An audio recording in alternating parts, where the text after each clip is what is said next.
You should get a divorce immediately. When we tested your daughter, I have to tell you this as a friend. After saying that, Paul revealed something shocking. His words left me stunned and unable to hide my agitation. What? What do you mean? Paul is a pediatrician. We are at his hospital, but this isn't an examination room, just a private room. It seems to be a place where unused equipment is stored. Paul brought me here and strongly suggested I get a divorce. But more than that, he revealed an astonishing fact about my daughter, Kate. Listening in disbelief, I saw Paul steady his expression as if he had made up his mind. This might be hard for you to hear, Rebecca, but please stay calm and listen. Later, I filed for divorce as Paul advised. Due to a conflict with Tom at that time, I had to hastily move out. But perhaps it was a necessary step for a new beginning. My name is Rebecca. I live with my husband, Tom, and my daughter, Kate. In reality, Kate and I are not related by blood. She is the child of Tom and his ex-wife. I met Tom through a friend when I was 29 and he was 33. We bonded over our shared love for movies and food and eventually got married. People around me warned that marrying someone with a child would be tough, but I accepted it with determination. Due to a gynecological condition, I am unable to have children. I thought having a child would only ever be a dream, but Kate, a sweet girl, became my daughter. I was overjoyed. When we got married, Kate was only 3 years old and had little memory of her biological mother. His ex-wife passed away due to complications after childbirth. So, Kate treated me like her real mother and grew attached to me. While I felt happiness, I also felt a sense of guilt towards her late mother, so we all visit her grave every year. During these visits, Kate always says, "I'm so lucky to have 2 moms." Kate. Kate is kind and very sweet. I always held her little hand, determined to make her happy. This year marks our 5th visit to the grave. Kate is now 8 years old. As usual, we offered our prayers together. Hey! Hurry up! Let's go! Tom called out from a distance. Though he was visiting his late wife's grave, Tom quickly paid his respects and was ready to leave. Over the past few years, I've started to feel that Tom's behavior was a bit cold.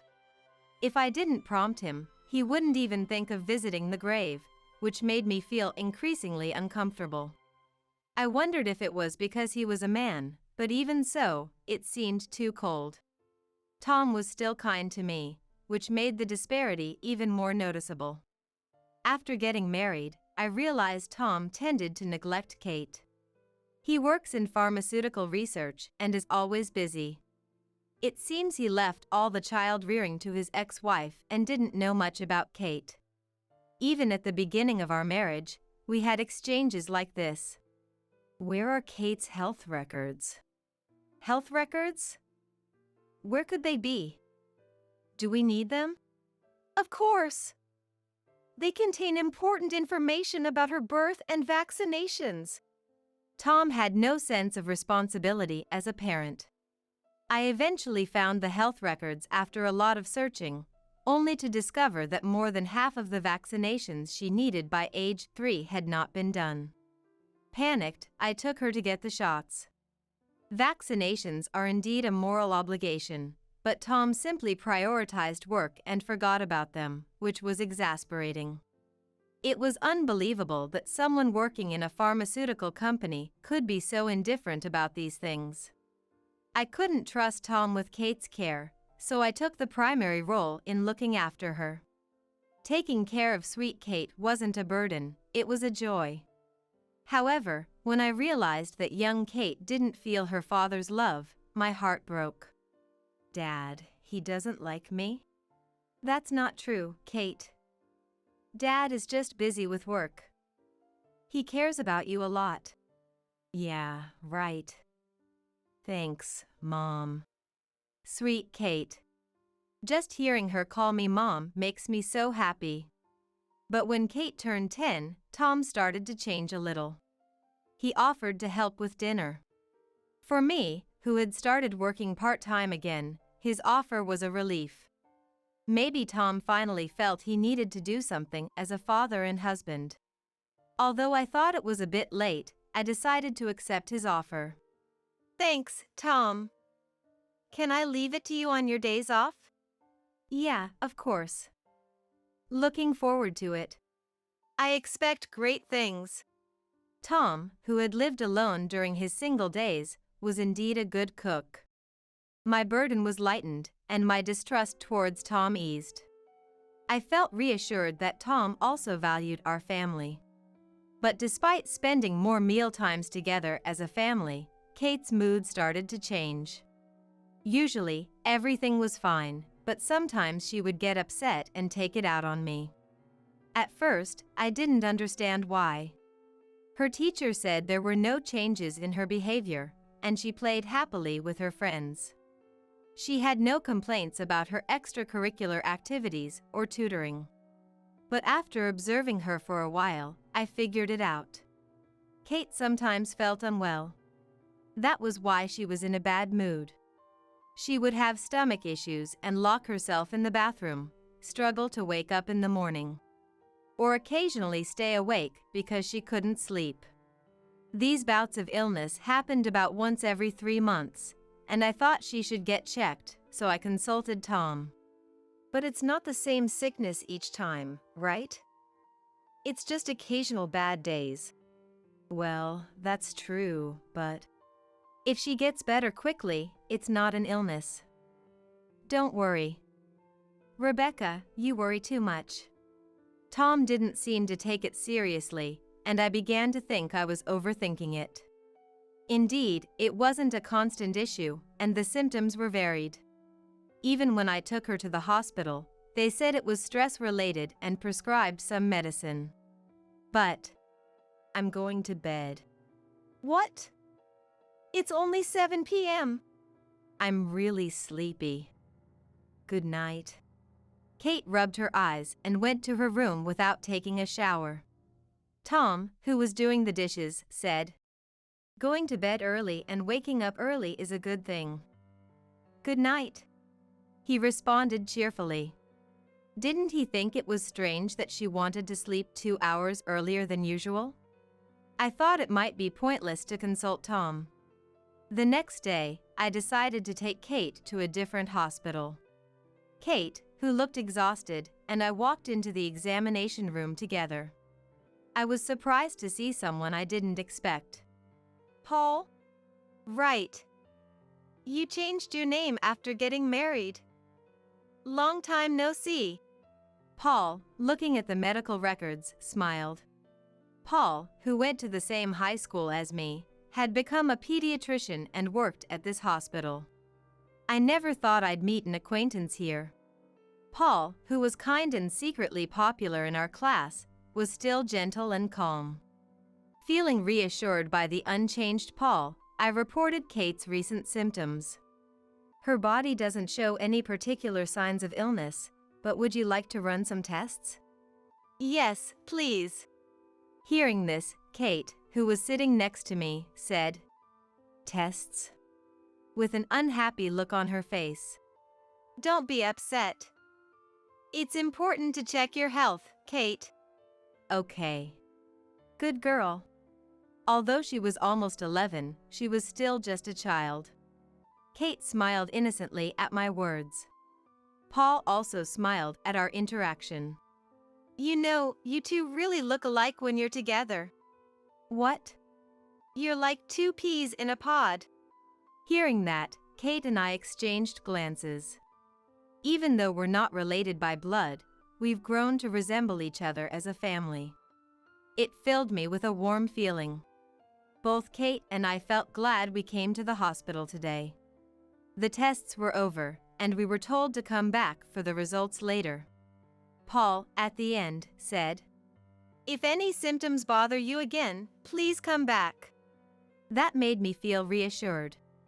However, in the end, the test results showed no abnormalities. Even after that, whenever Kate felt unwell, we would go to this hospital. Each time, Paul would conduct tests, and each time, the cause would remain unknown. Paul's expression grew more concerned with each visit. A child feeling unwell once every few months isn't unusual. Doing tests each time seems like a hospital scam, don't you think? But what if something's really wrong with Kate? I don't know, Rebecca. I think you're an easy target for these doctors. Hearing such insulting words about Paul made me furious.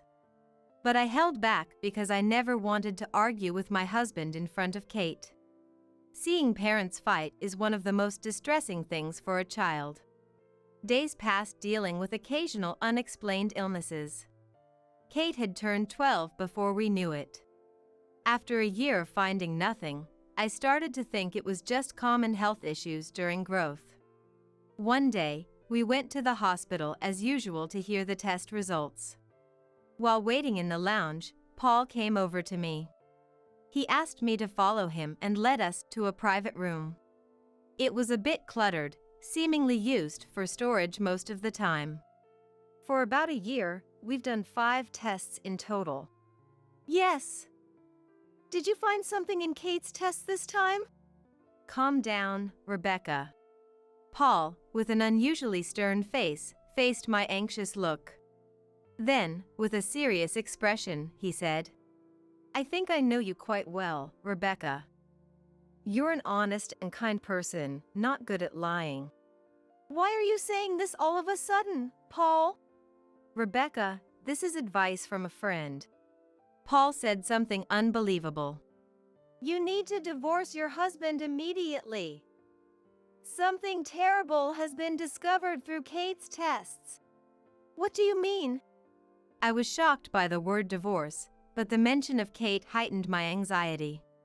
Paul, with a serious look, continued. You need to separate Kate from him right away, or something irreparable might happen. That's why I want you to consider divorce or at least separation to keep her away from him. Irreparable? What does that even mean? Paul quickly explained. The first time you came here, we did a test. It revealed the presence of sleeping pills in Kate's body. What? Sleeping pills? Has Kate ever used sleeping pills or sleep aids? I shook my head at Paul's question. Paul, after a moment of contemplation, spoke again. This might be hard for you to hear, Rebecca, but I need you to stay calm. Paul explained that with each test, some form of medication was detected in Kate's system. Sometimes it was a laxative, sometimes painkillers, and sometimes sleeping pills. It seemed likely that over-the-counter drugs were given by a family member, but the medical forms didn't indicate any medication. According to my accounts, we came to the hospital suddenly due to her symptoms, and there was no report of giving her any drugs beforehand. Furthermore, she showed symptoms like diarrhea when laxative components were found, and fatigue and sleepiness when sleeping pills were detected, clearly indicating drug-induced. This led to suspicions that Kate was being given medication by one of her parents, causing her to feel unwell. Naturally, I was also under suspicion. However, to continue the investigation without alerting me, the detection of the drug's components was kept hidden from me as well. Then, in the 5th test, it was confirmed once again that Kate was indeed being given some kind of medication regularly. Upon receiving these results, Paul decided to take personal action. It was a risky move for a doctor, but it showed how much he trusted me. Isn't Rebecca's current husband working for a pharmaceutical company? Huh? How did you know that? Sorry, I checked your health insurance card. The pharmaceutical company where he works has had a bad reputation with the medical community for a while. I had a bad feeling about it. I felt a chill run down my spine. Do you think Tom could be giving something to Kate? I can't rule out the possibility. Kate tends to come over on Mondays or after holidays. Is there anything different about those days? Something different. When he said that, I realized something. On holidays, Tom always cooks dinner. Our kitchen is not easily visible from the living room, so it's possible he could be doing something without us noticing.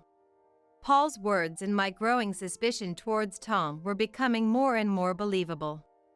It couldn't be his own child. But seeing his behavior during visits to his ex-wife's grave and his indifference towards Kate until recently, I couldn't completely dismiss the possibility. Balancing my desire to trust Tom and my need to protect Kate, it was obvious which side the scales would tip towards. I wanted to protect Kate. Determined, I looked Paul straight in the eyes. I couldn't ignore this issue. A few days later, I immediately purchased a child surveillance camera online. I decided to use it to monitor Tom's actions in the kitchen. I camouflaged it with a box to avoid detection by Tom. Honestly, I had hoped it wouldn't capture anything suspicious. My feelings for Tom hadn't changed, and I wanted to believe he wouldn't do such a thing to his own daughter.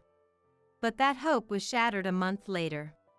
One night, Kate experienced some abnormal symptoms.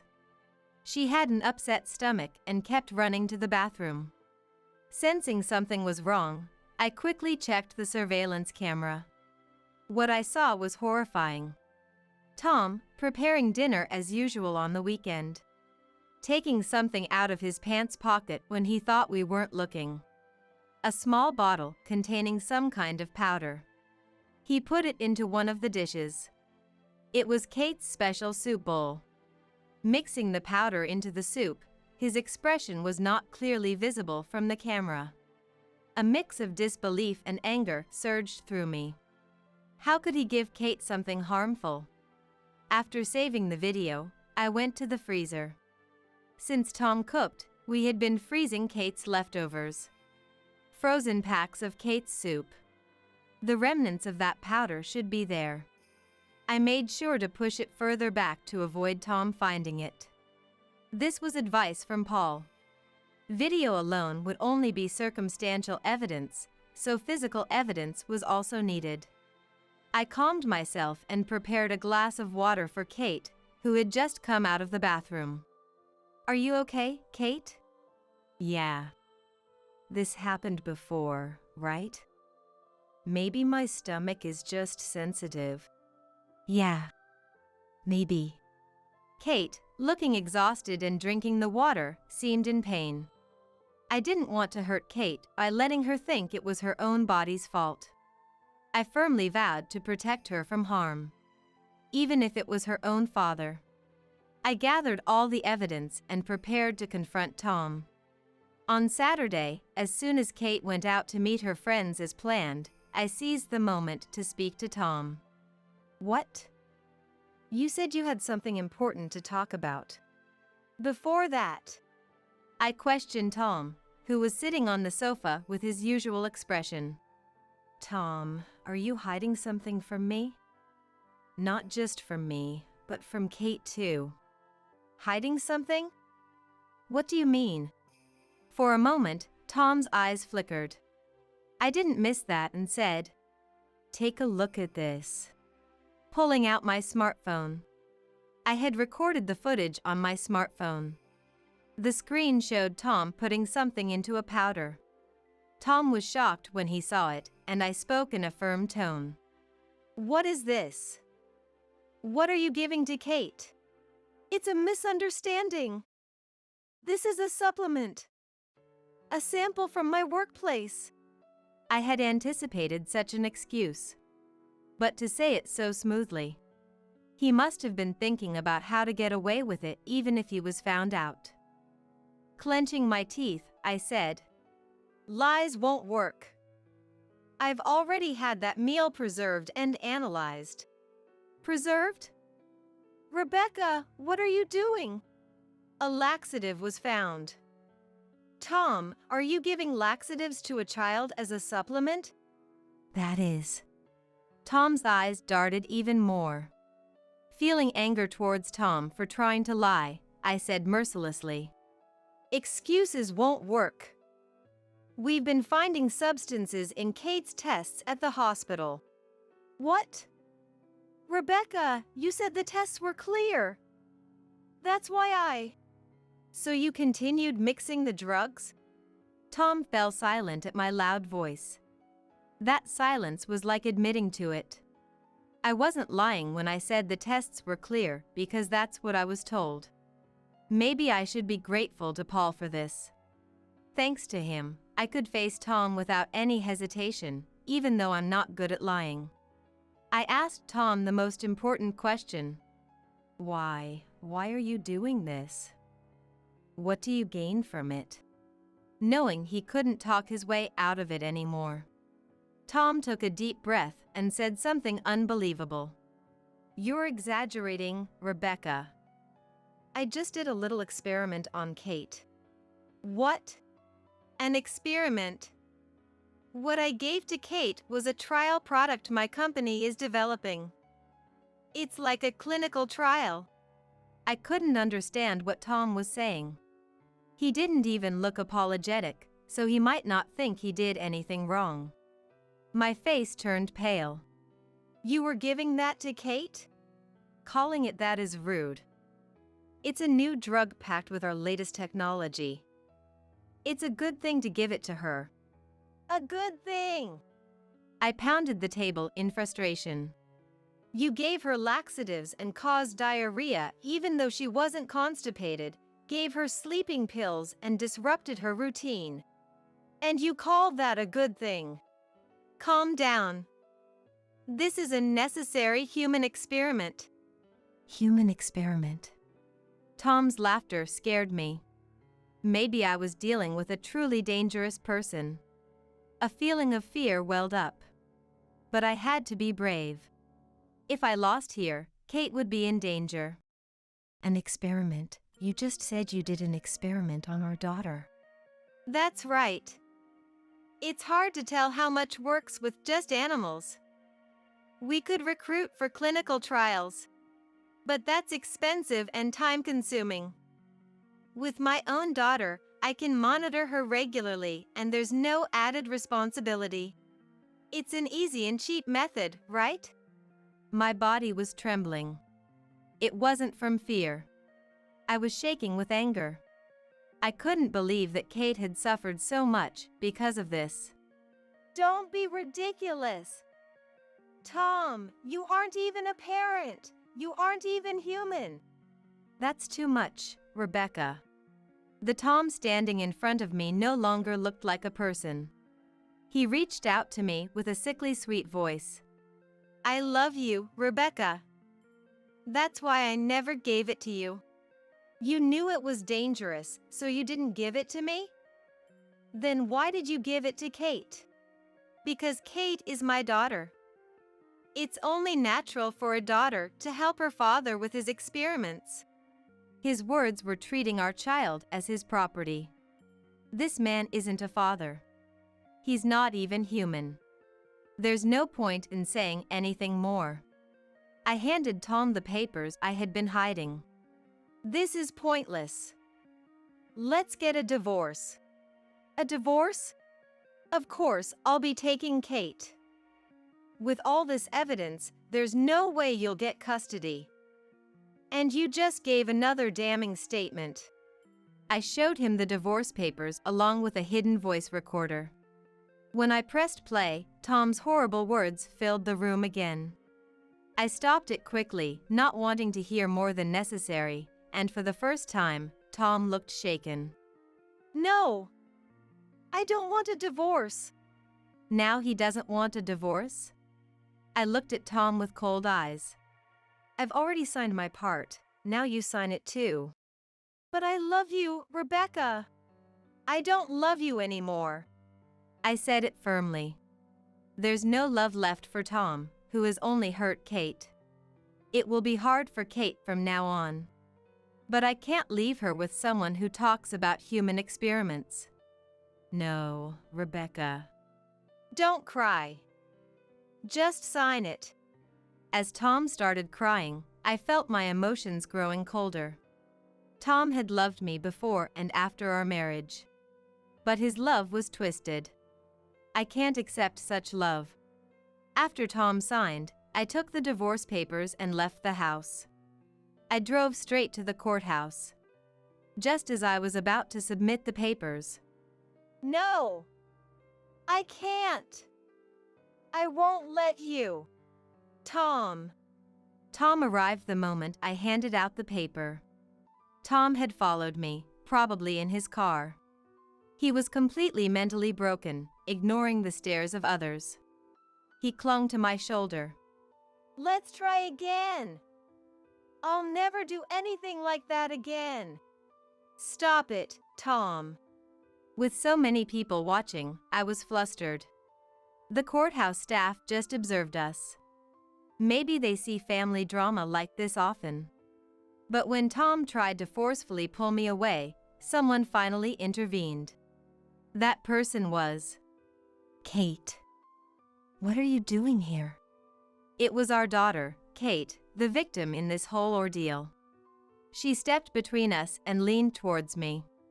I thought this might happen, so I came here first. It's okay. I'm ready for this. Kate. I was surprised by her sudden support. I had told Kate everything beforehand. The hospital results. The cause of her health problems. And everything Tom had done. It was hard to tell her the truth, but she deserved to know.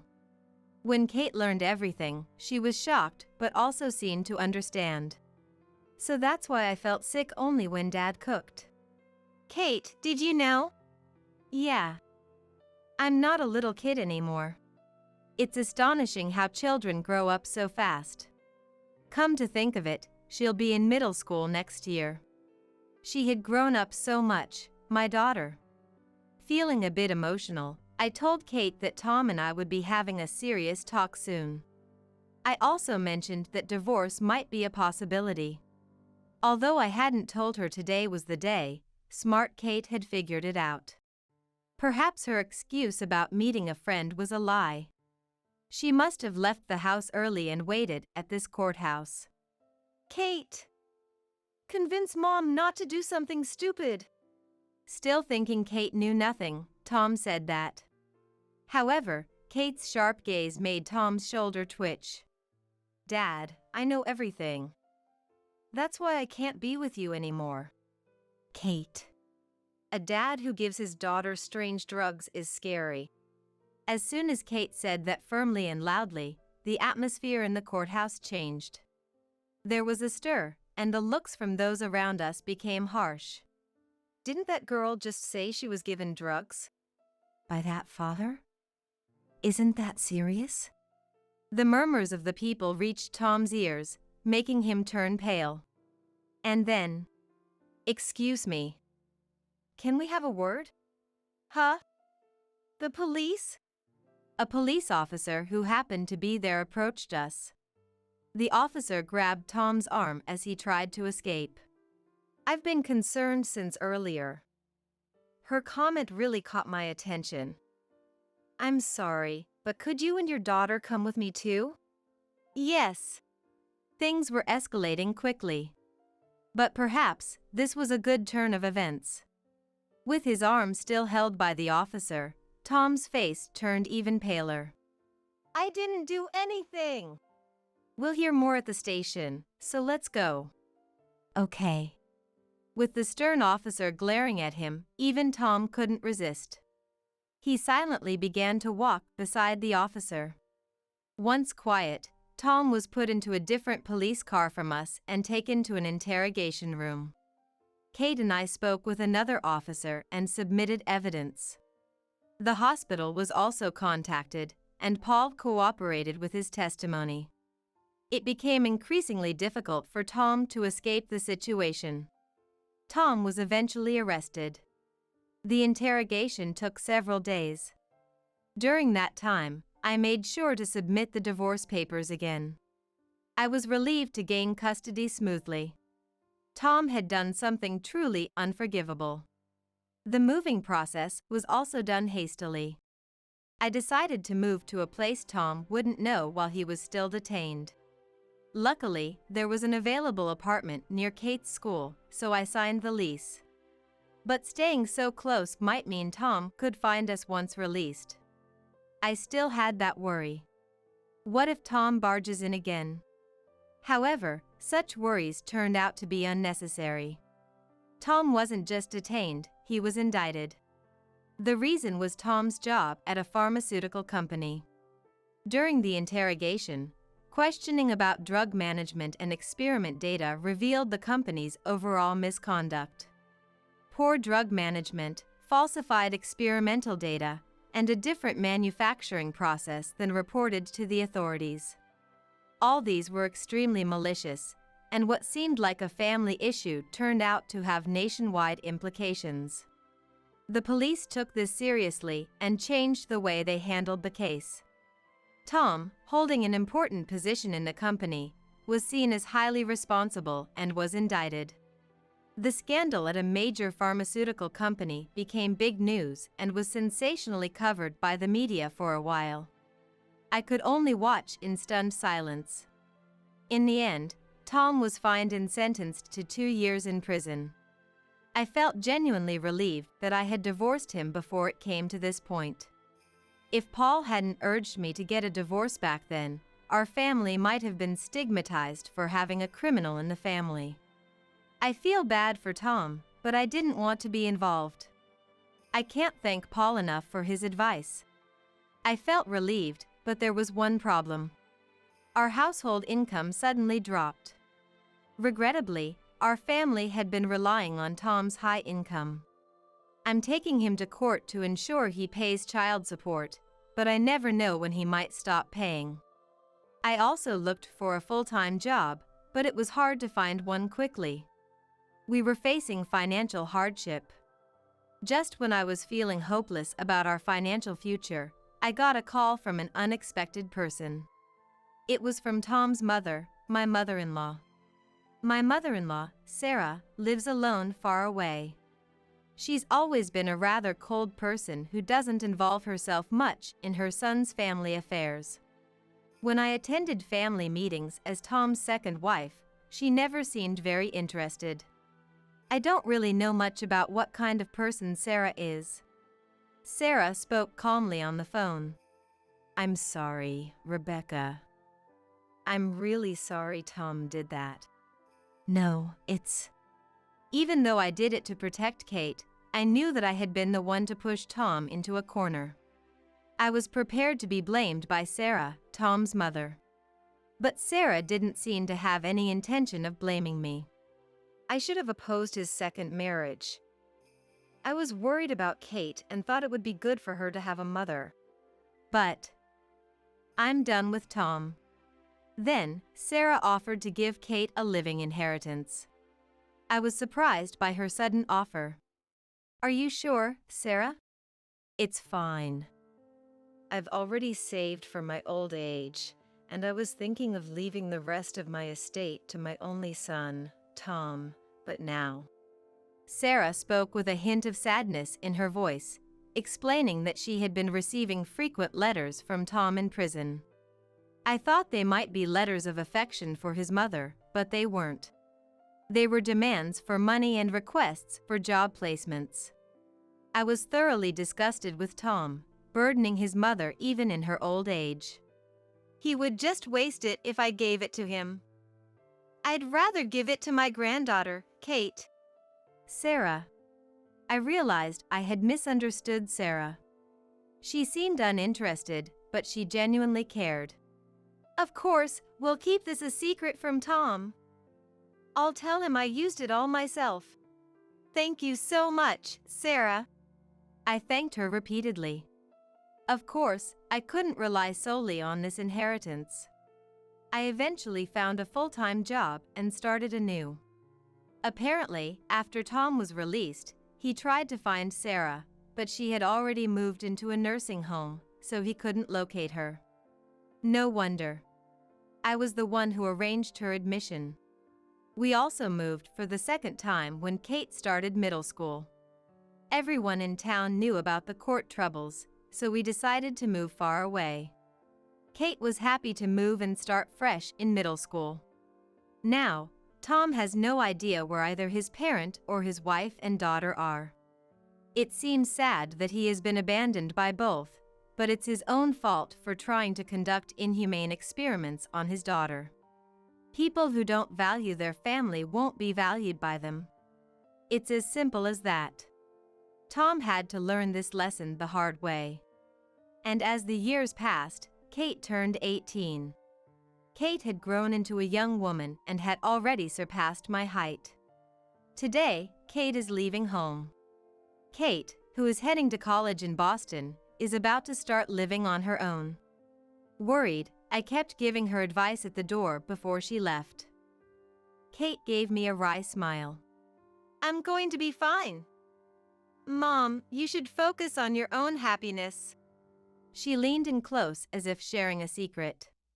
I gave Paul a little nudge to ask you out. What? I trust him with you, Mom. Bye now. Kate laughed, waved, and walked out the door. Actually, since then, Paul has been looking out for us in many ways.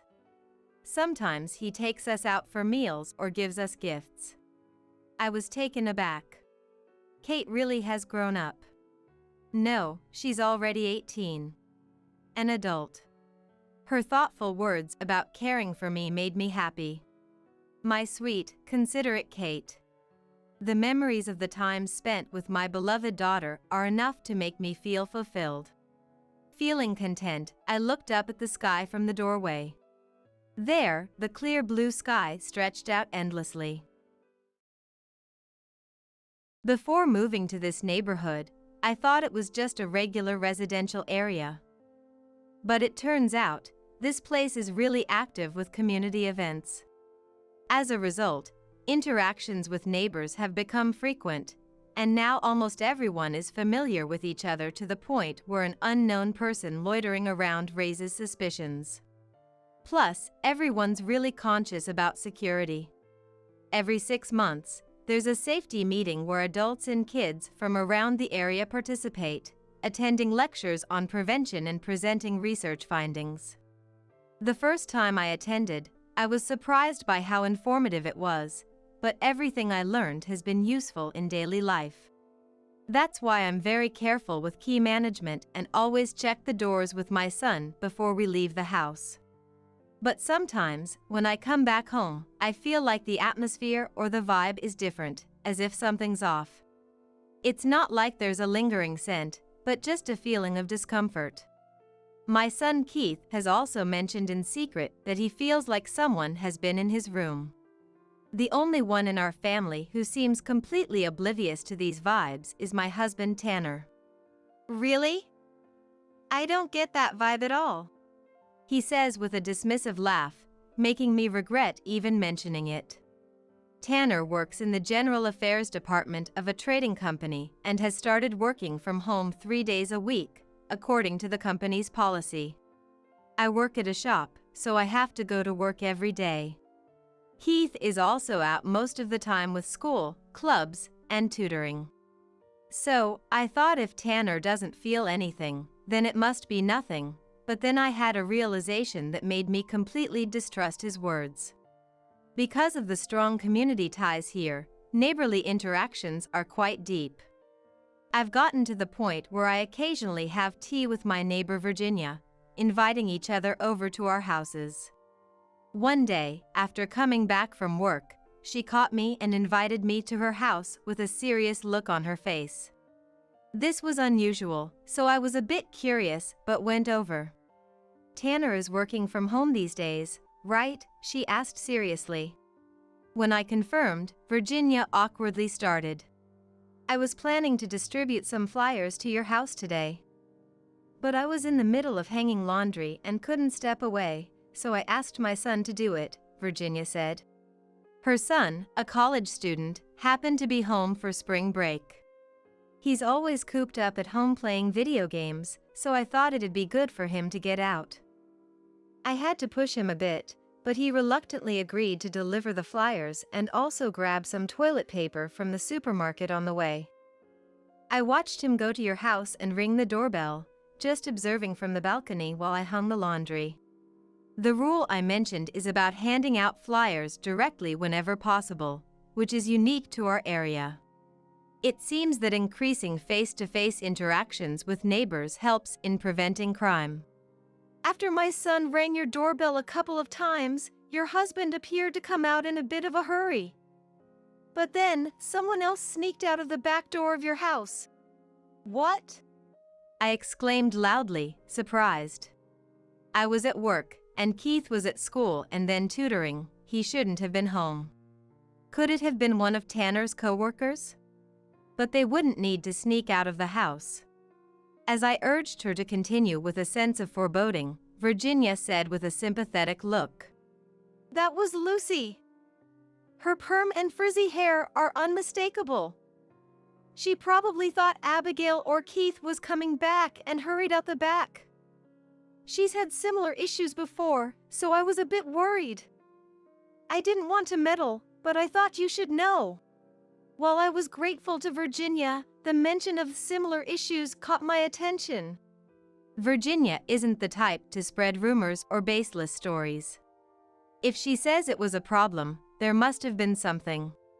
Upon probing further, she hesitantly shared, "There was a food truck event in the neighborhood once. Lucy got too close to a man she was working with there. Even after the event, they were seen together, and the man's wife caught them. It's unclear, but it turned into a big mess involving both families. In the end, the man moved away, and the issue remained unresolved, but many believe Lucy was the instigator. Indeed, Lucy, despite being married, tends to get too close. Especially to men, which hasn't made her popular among the women. Thinking back, I remember Tanner chatting with Lucy at a New Year's party we attended right after moving here. Could it have been since then? Feeling pale, I thanked Virginia and headed home quickly. Entering the house, I couldn't shake off that feeling again. Perhaps it was because of what Virginia told me, but I felt the presence of someone else strongly. I decided to confront Tanner directly. Beating around the bush has never been my style. "Hey, did you have someone over today? The sofa cushions seem a bit off," I asked, going on a hunch, but Tanner visibly panicked. "So, Lucy was here?" No one's been here.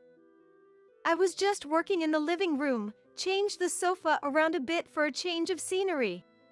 I'm usually lenient with children's lies. They're still growing and learning, and getting caught in a lie is part of becoming an adult. But I have no tolerance for lies from adults. Especially lies from my husband. Tanner knows about this, yet he tries to hide it. "Really? You really didn't let anyone in the house?" Thinking this was my last chance, I asked him. But Tanner retorted, "Of course I didn't.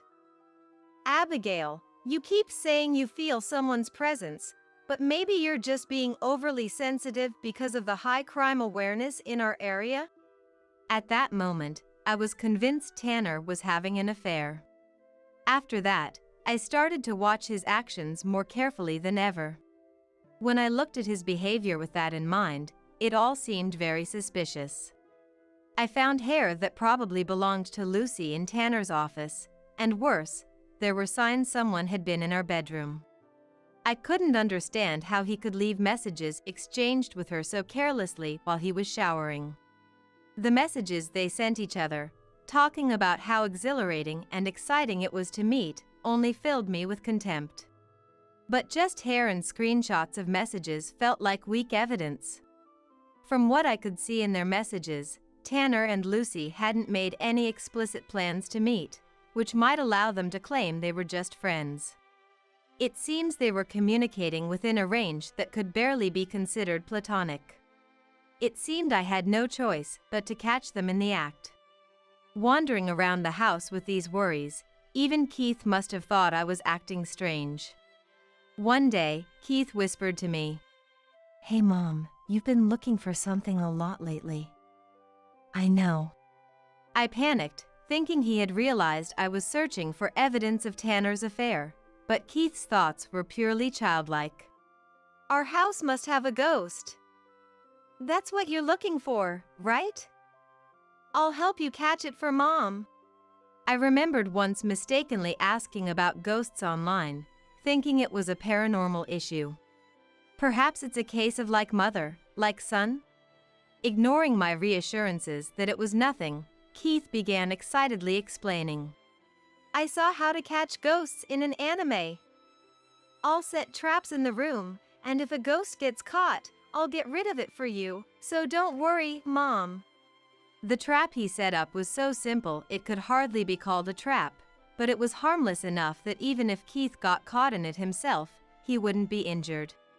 I gave him the okay and then forgot about it, never imagining that such a trap would actually come in handy. The day that would prove to be fateful was the day of our biannual neighborhood safety meeting. Keith and I were attending, of course, but Tanner, finding it a hassle, chose to stay home. I had anticipated this and suspected that Lucy would sneak in to meet him, so I set up webcams at the back door and in the living room. But I had anticipated this. Thinking that Tanner's affair partner, Lucy, would sneak in, I set up webcams at the back door and the living room. Catching Lucy on camera would serve as decisive evidence for a divorce. With this in mind, I took Keith with me to the community center. This year's safety meeting was quite exciting, having invited a crime prevention consultant as the speaker. They taught us how to identify homes targeted by burglars and the methods of door-to-door scammers, using real incidents as examples, which kept even the children engaged. Mom, I forgot something for the presentation. Can I go back and get it? Keith asked. He was supposed to present at the children's section of the safety meeting, acting out what to do when approached by a stranger, with little Keith playing the victim. He seems to have forgotten the safety buzzer at home. Luckily, our home was only a 2 to 3 minute walk from the community center, a path he often took to school, so I let him go alone. But in less than 5 minutes, Keith returned, out of breath and excited. Mom, there's a stranger on the second floor of our house. Their hair looked like it exploded. That must be the ghost in our house. Since the speaker was on a break, Keith's voice echoed throughout the venue. The exploded hair must be referring to Lucy's permed hair. I couldn't say, it's not a ghost, but probably Dad's affair partner, leaving me puzzled on how to respond. As Keith pulled on my hand, trying to take me home, the crime prevention consultant said something surprising. If it's a ghost, I'll drive it out. Let's go check it out together. The people around us lit up with excitement. They seemed thrilled at the opportunity to confront a suspicious person. Dividing into 2 groups, one for the front door and one for the back, they even started assigning members for the breach, leaving me to leave it up to fate. The scene from above my house would have looked like something out of a suspense drama. On the consultant's signal, neighbors burst in from the front and back. The loud footsteps must have startled Tanner. What's going on? He exclaimed, running down from the second floor. Today, instead of lounging on the living room sofa, he seemed to have been enjoying his affair upstairs, in the bedroom or office. The crime prevention consultant explained on behalf of me, who was coldly watching Tanner with his shirt hanging out of his pants. Keith told us there was someone unknown in the house. We thought it was nothing, just a child's word, but we decided to check just in case. While he spoke, his gaze shifted around without letting his guard down, truly a professional demeanor. He probably noticed his suspicious behavior as well. But Tanner, desperate not to get caught, blustered. That's ridiculous. I've been alone at home the whole time. So, no one has been in this house. He wanted to claim that no one had come or gone, but a sudden scream interrupted him. Ah! What is this? After a loud crash and a scream from upstairs, everyone's attention shifted. Hey, don't go up there. Tanner tried to stop us, but ignoring him, I ran up the stairs. Swept up in the moment, the crime prevention consultant and others followed. What I saw upstairs was Lucy, covered in green slime from head to toe, continuing to scream. Get this off me, quick! Seeing the door to the children's room open, I finally understood what had happened. Lucy must have thought it was bad to stay in the bedroom or office upon seeing the crowd arrive and decided to hide in the nearest children's room. Then, she must have fallen right into the trap Keith had set. The loud noise was probably when she tripped over the string, but how her head ended up covered in slime was beyond me. I didn't remember seeing a slime trap when I checked before. Whispering to Keith, who approached, he proudly explained he had improved the trap. Friends said ghosts don't have feet. So I thought if it doesn't have feet, it won't trip on the string in front of the door. Just in case, I added a trap where slime from a capsule toy container would fall as soon as the door opened. When I saw it before, there was just a thin string across the front of the door. Children think of interesting things, but using slime was unexpected. To Lucy, hysterically trying to peel the slime off her hair, I coldly said, So, can you explain why you is here? I'm pretty sure we didn't give you a key to our house. Lucy turned pale and fell silent.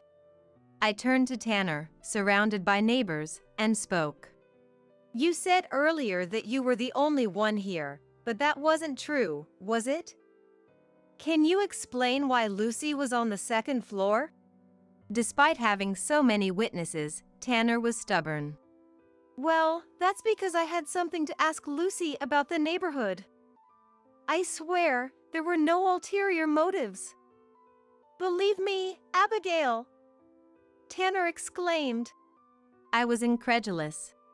Since we moved here, have you ever participated in a community event even once? If you wanted to know something about our neighbors, you should have actively participated in events like today's safety meeting. How can anyone believe someone who doesn't even do that? The neighbors around us nodded in agreement, as if it made perfect sense. Tanner shrank under their cold stares. And then one man stepped forward. It was Lucy's husband, Scott. Lucy, you did it again! I can't stand it anymore. We're getting a divorce. Lucy burst into tears and tried to cling to Scott, covered in slime. No, please forgive me. It was just a little thrill. Scott shook off her hand. Don't touch me with those dirty hands. Now that it's come to this, I'll also be taking back the compensation money I fronted for our previous divorce proceedings. The incident with the food truck Virginia mentioned was indeed about an affair. Scott had defended Lucy once and paid the compensation money, but now felt betrayed. Inspired by Scott, I decided not to show any more leniency towards Tanner.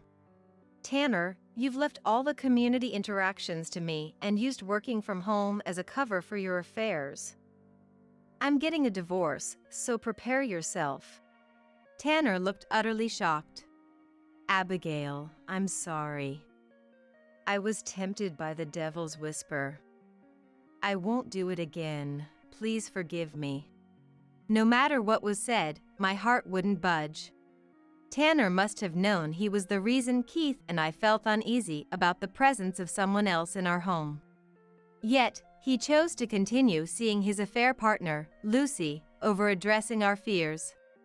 How could I keep such a person as Keith's dad? I kicked him out of the house that very day. I couldn't bear to live in this house where Tanner enjoyed his affair, so I planned to sell it. However, I intend to use the entire sale amount as compensation for the divorce proceedings and maybe buy an apartment in this neighborhood with that money. Despite the incident with Tanner's affair, this area has excellent crime prevention, making it a wonderful place to live. It should be safe for Keith and me to live here alone.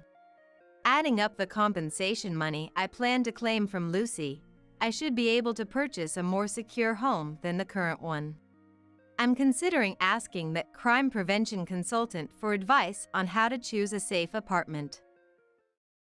I'm a 30-year-old housewife.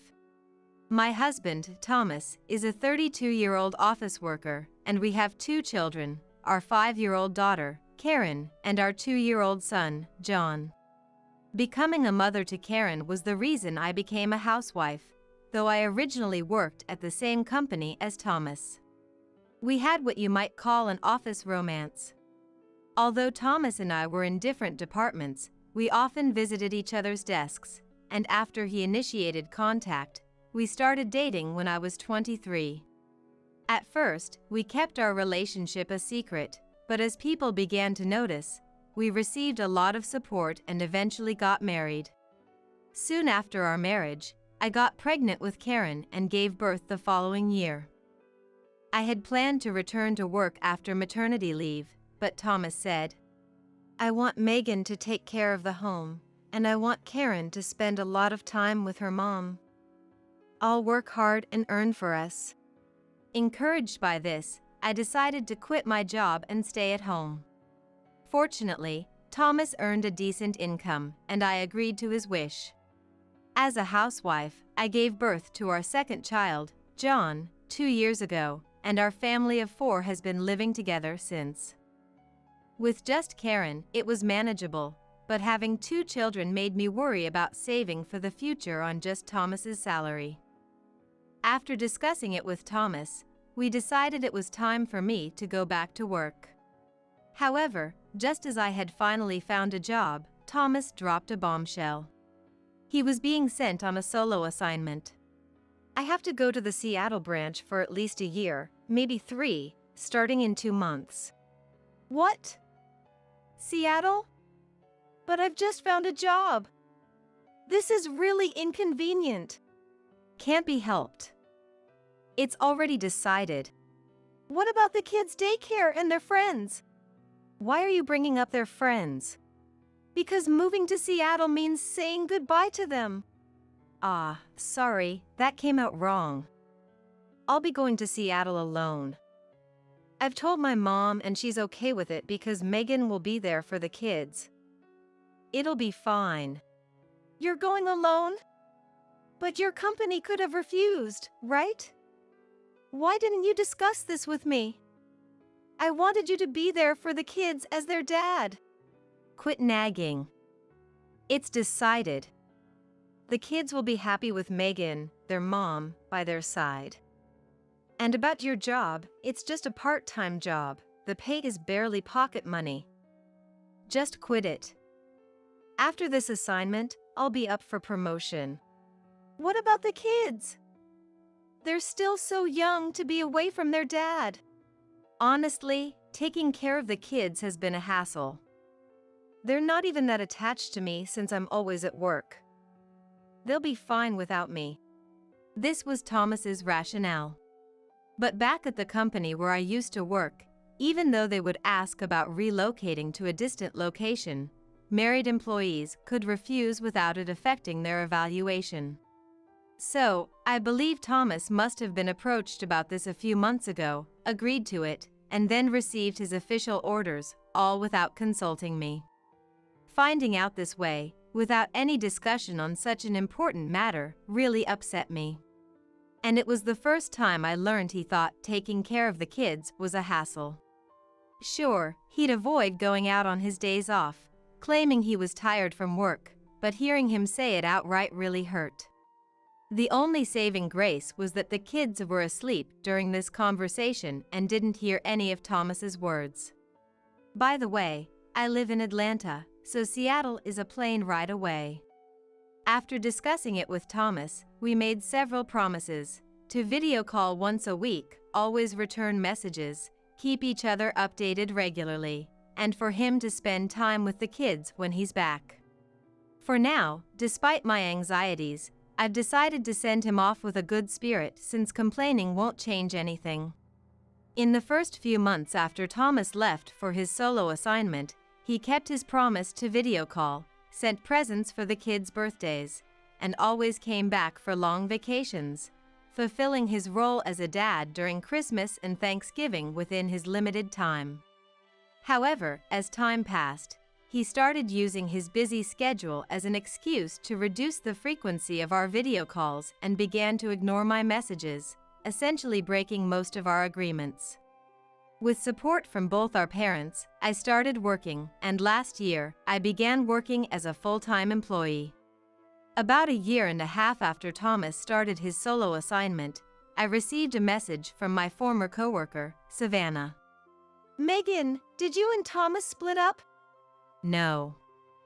We're not split up. He's on a solo assignment, so communication has been a bit scarce. Thomas might be cheating on you at his assignment location. What? Why would you suddenly say that? To my surprise, my former coworker sent me a screenshot of a social media post.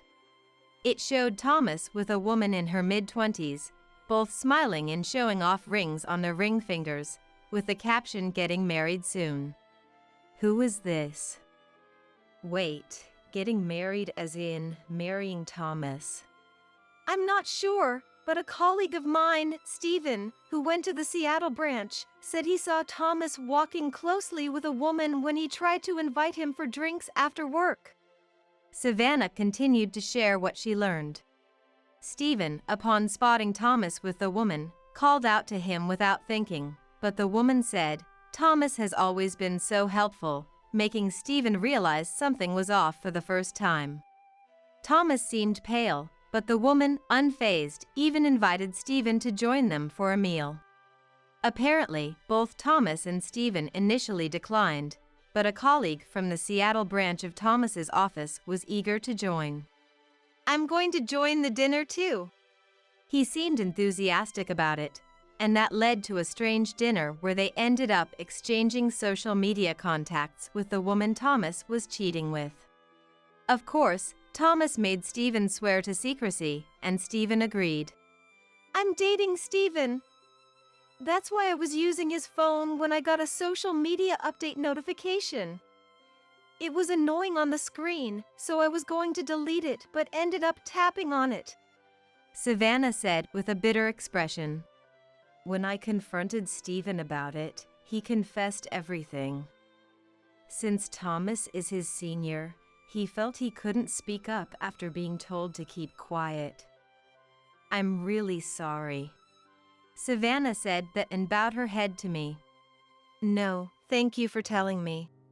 After this conversation, I immediately consulted my parents about it.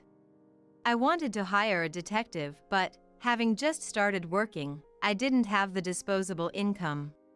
My parents were furious after hearing my story and seeing the photo, and they offered to cover the investigation costs. It didn't cost much, because Thomas was living with his affair partner, Kelly. Quickly gathering evidence, I thought about filing for divorce right away, but being a housewife with no stable income at the time, and realizing the tough situation it would put me and the kids in, I spent the next 6 months job hunting until I secured a position. After working hard for a year to stabilize my life, just when I was about to propose divorce to Thomas, my assignment is over, and I'll be back next week, he messaged me out of the blue. Yeah, you could have told me sooner.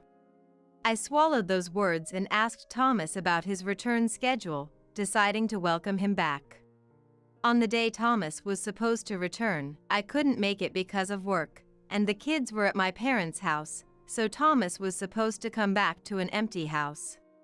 But what awaited him was actually my daughter Karen, now in the 2nd grade, 5-year-old John, and my mother, Serena. I'm home. Hey.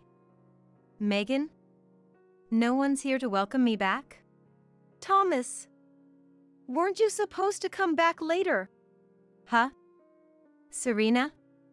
Why are you here? Peeking out from behind her surprised grandma was Karen. Oh, Karen. You've gotten so big. Thomas apparently spread his arms to hug her, but Karen ignored him and said, Grandma, let's go back to your house quickly. Karen? It's Dad embarrassed, maybe? Oh, there's John too. Come here. No, Grandma, who is this man? Dad, what are you talking about? Mom and Grandma said not to follow strangers. Is it okay? Dad got John's favorite chocolate. Mom said chocolate from scary people doesn't taste good, so I shouldn't take it. Actually, Thomas hadn't been home for a year and a half by then, so honestly, for John, Thomas was just someone he had seen a few times over video calls. While Thomas was confused by the children's reactions, I happened to come home and walked into this awkward situation. Huh? Thomas, weren't you supposed to come back later? And why are the kids here? I'm so sorry, Megan. John really wanted his toy that he left at home. I heard Thomas would be back later, so I thought it would be okay. What's with that tone? It's like you're saying it's my fault for coming back early. I've been on this solo assignment for 3 years, feeling lonely all for the sake of my family. Don't raise your voice in front of the kids. Megan, what kind of parenting have you done for the kids to become so cheeky? Karen is ignoring me, and John is treating me like some unknown old man. It's obvious, isn't it? Old man, what do you want now? It was Karen who spoke up, blaming Thomas. After leaving us behind, you didn't keep your promises to Mom, and you didn't want to take care of us, right? That's why you left, isn't it? What are you talking about? I heard you talking to Mom before you disappeared from home. You said the kids should just be looked after by Mom. Old man, you said taking care of us was a hassle. Karen, you heard that. I woke up to go to the bathroom that day. I didn't understand what the conversation was about then, but I could tell Mom's voice was sad. Now that I'm in elementary school and understand what hassle means, I get what old man was saying. Karen said this, looking like she was about to cry. Karen, Dad didn't mean it like that. Then why did you break your promises to Mom? Why didn't you come home? It's because taking care of us was a hassle, right? Hey, Megan! You must have instilled some weird ideas in them, right? Don't be mean to Mom and Karen. John interrupted Thomas's loud accusations against me after hearing Karen's story. He had let go of Mom's hand and charged at Thomas with all his might, but he tripped over Thomas's carry-on case and fell forward on his way. John's head collided with Thomas's chin as he was squatting down, causing Thomas to fall back and hurt his back, and John started crying from the pain of the collision. Seeing this, Karen, her face red with anger, yelled, "Apologize to Mom now! John is crying because he's hurt. Get out of the way!" and kicked the carry-on case as hard as she could. The case, pushed with all of Karen's might, crashed into Thomas's groin and then fell onto his lower abdomen. Thomas writhed in pain, ending up in a collapsed position. It doesn't seem like we can have a proper conversation today, but let me make it clear that we don't need you in our family anymore. Feeling somewhat satisfied with Thomas's plight, yet not wanting to leave the kids with him, I went back to my parents' house with Mom and the kids. The next day, I contacted Thomas to arrange a meeting with him, my parents, and his parents to discuss what comes next. I know about your affair and that you were living with your mistress at your assignment. I can't live with someone like that, and the kids think their dad is gone. So, please, let's get a divorce. Wait a minute! What affair? Did you hear something from Steven? He's just jealous and has been feeding you lies about me. What lies? You're getting married to Kelly, right?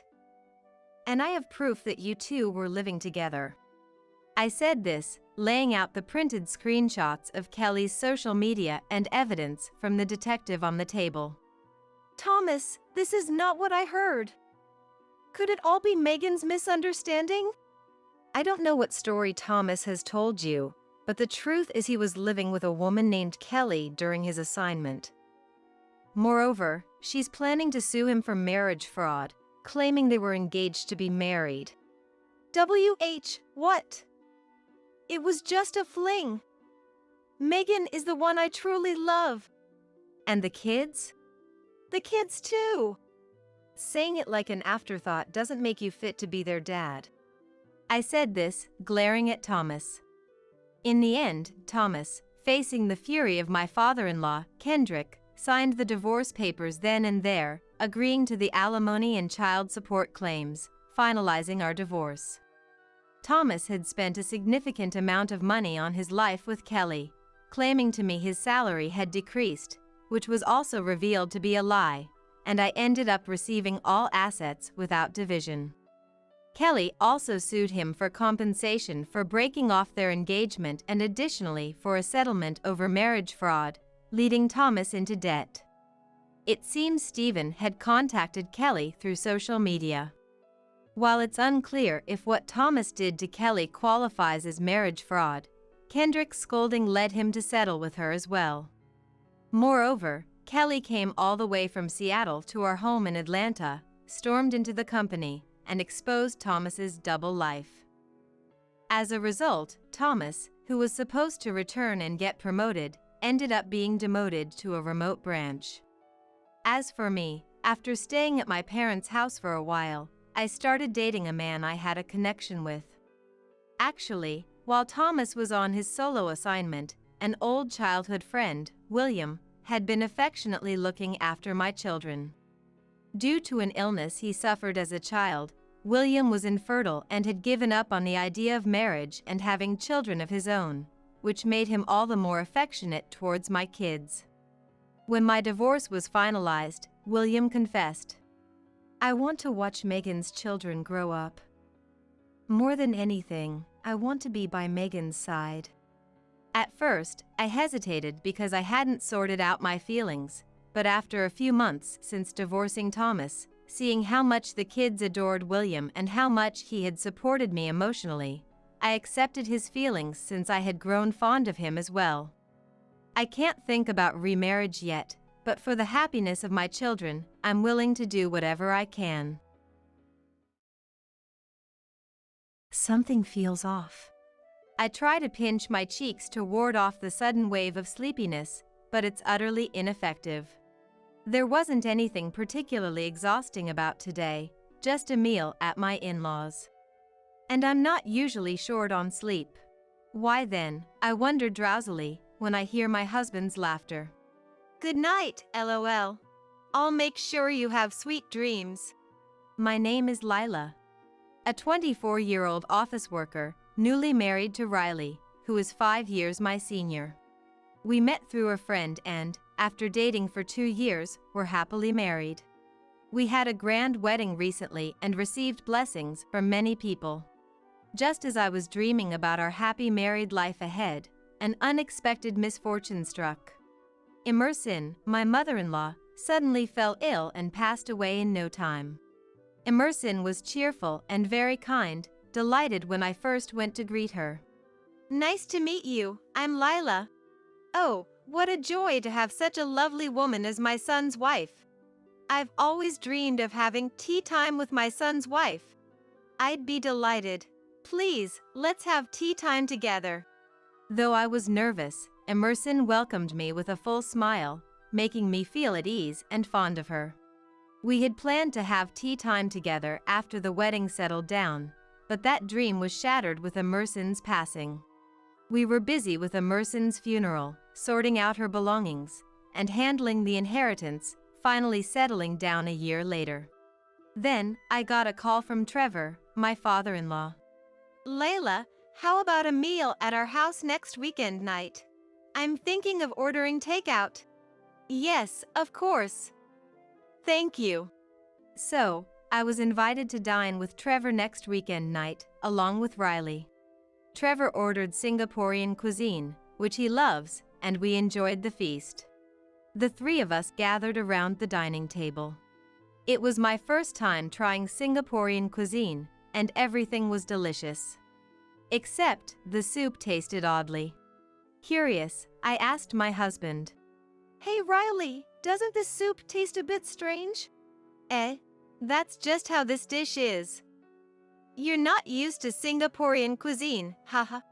Though Riley laughed it off, I couldn't stomach the soup, so I avoided it and ate the other dishes. Then, I felt Trevor's sharp gaze. Lila, I went through the trouble of ordering this, so make sure you drink the soup. Startled by Trevor's outburst, I hurriedly gulped down the soup. It still tasted weird. The strange taste spread throughout my mouth, and I tried to cleanse my palate with water and other dishes.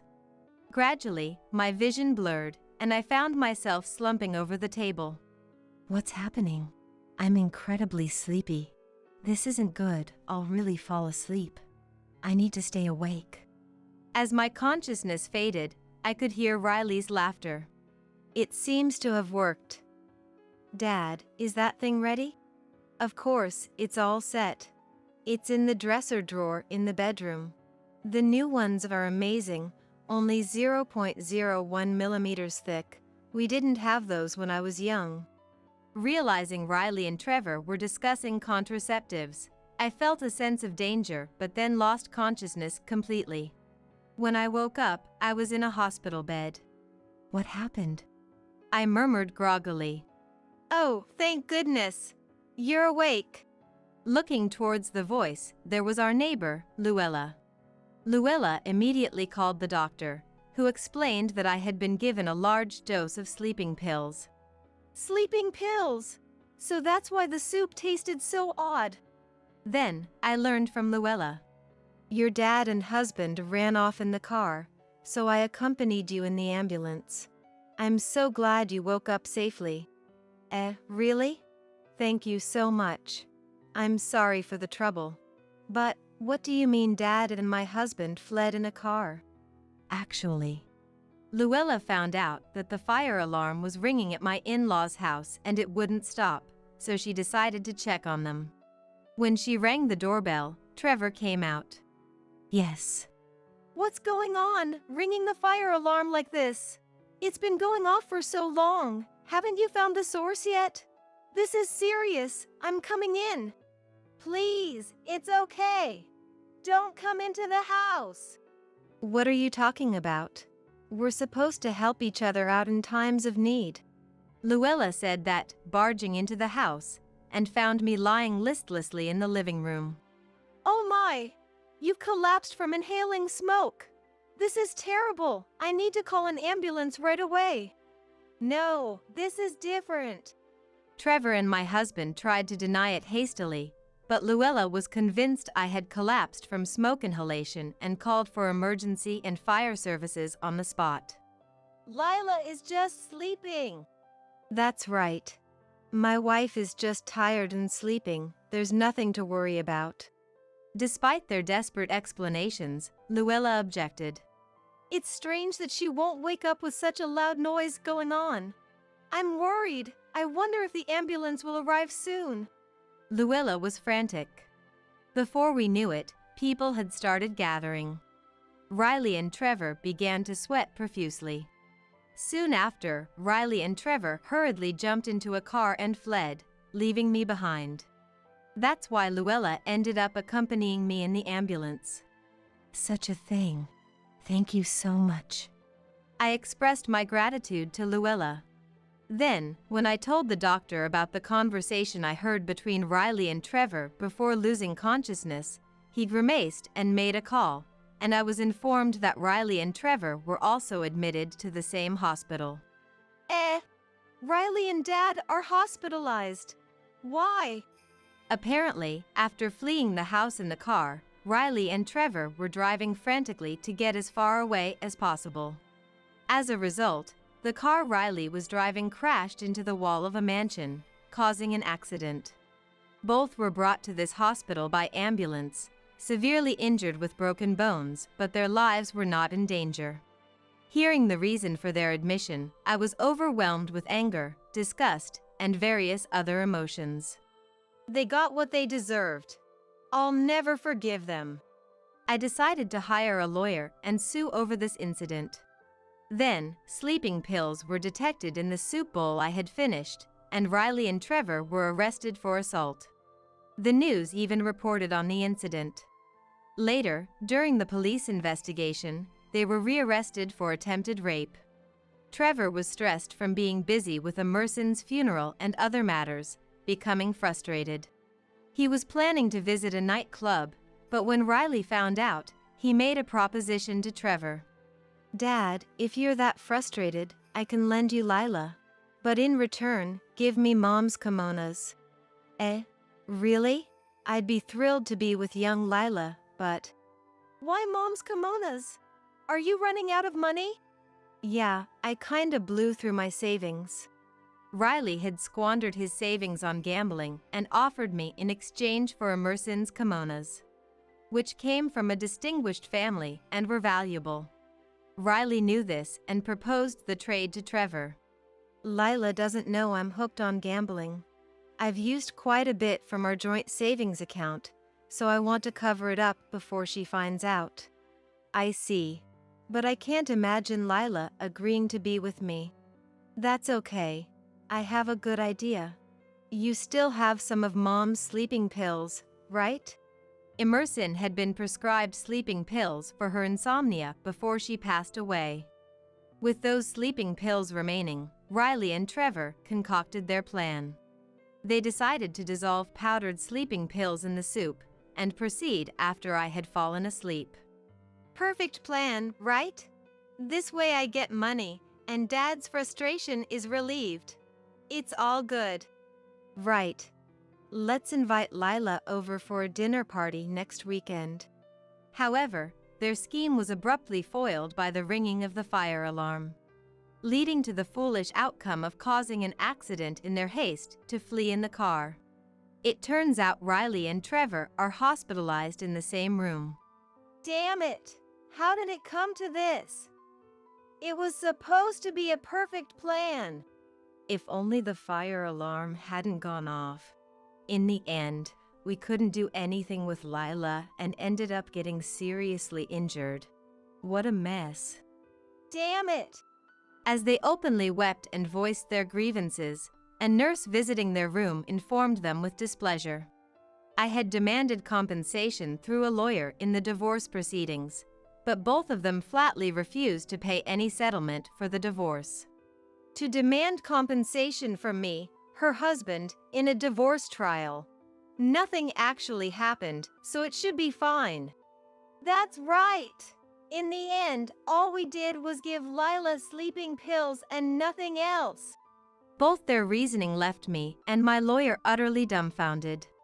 Even when told that administering sleeping pills without consent is unacceptable, they wouldn't listen at all. Moreover, Hey! Lila! Tell the police not to sue me and Dad. If the victim asks for a non-prosecution, the police won't sue, right? They had the audacity to command. How low could they possibly be?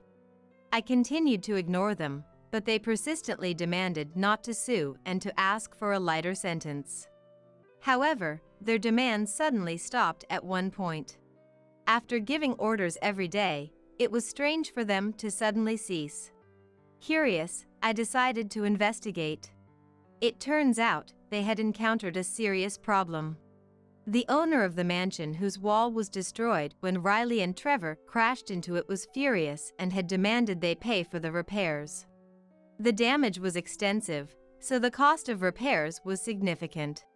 Moreover, my husband had lied, saying, "We were rushing to the hospital because Dad was suffering from an illness, and that led to the driving mistake." However, the incident was reported in the news.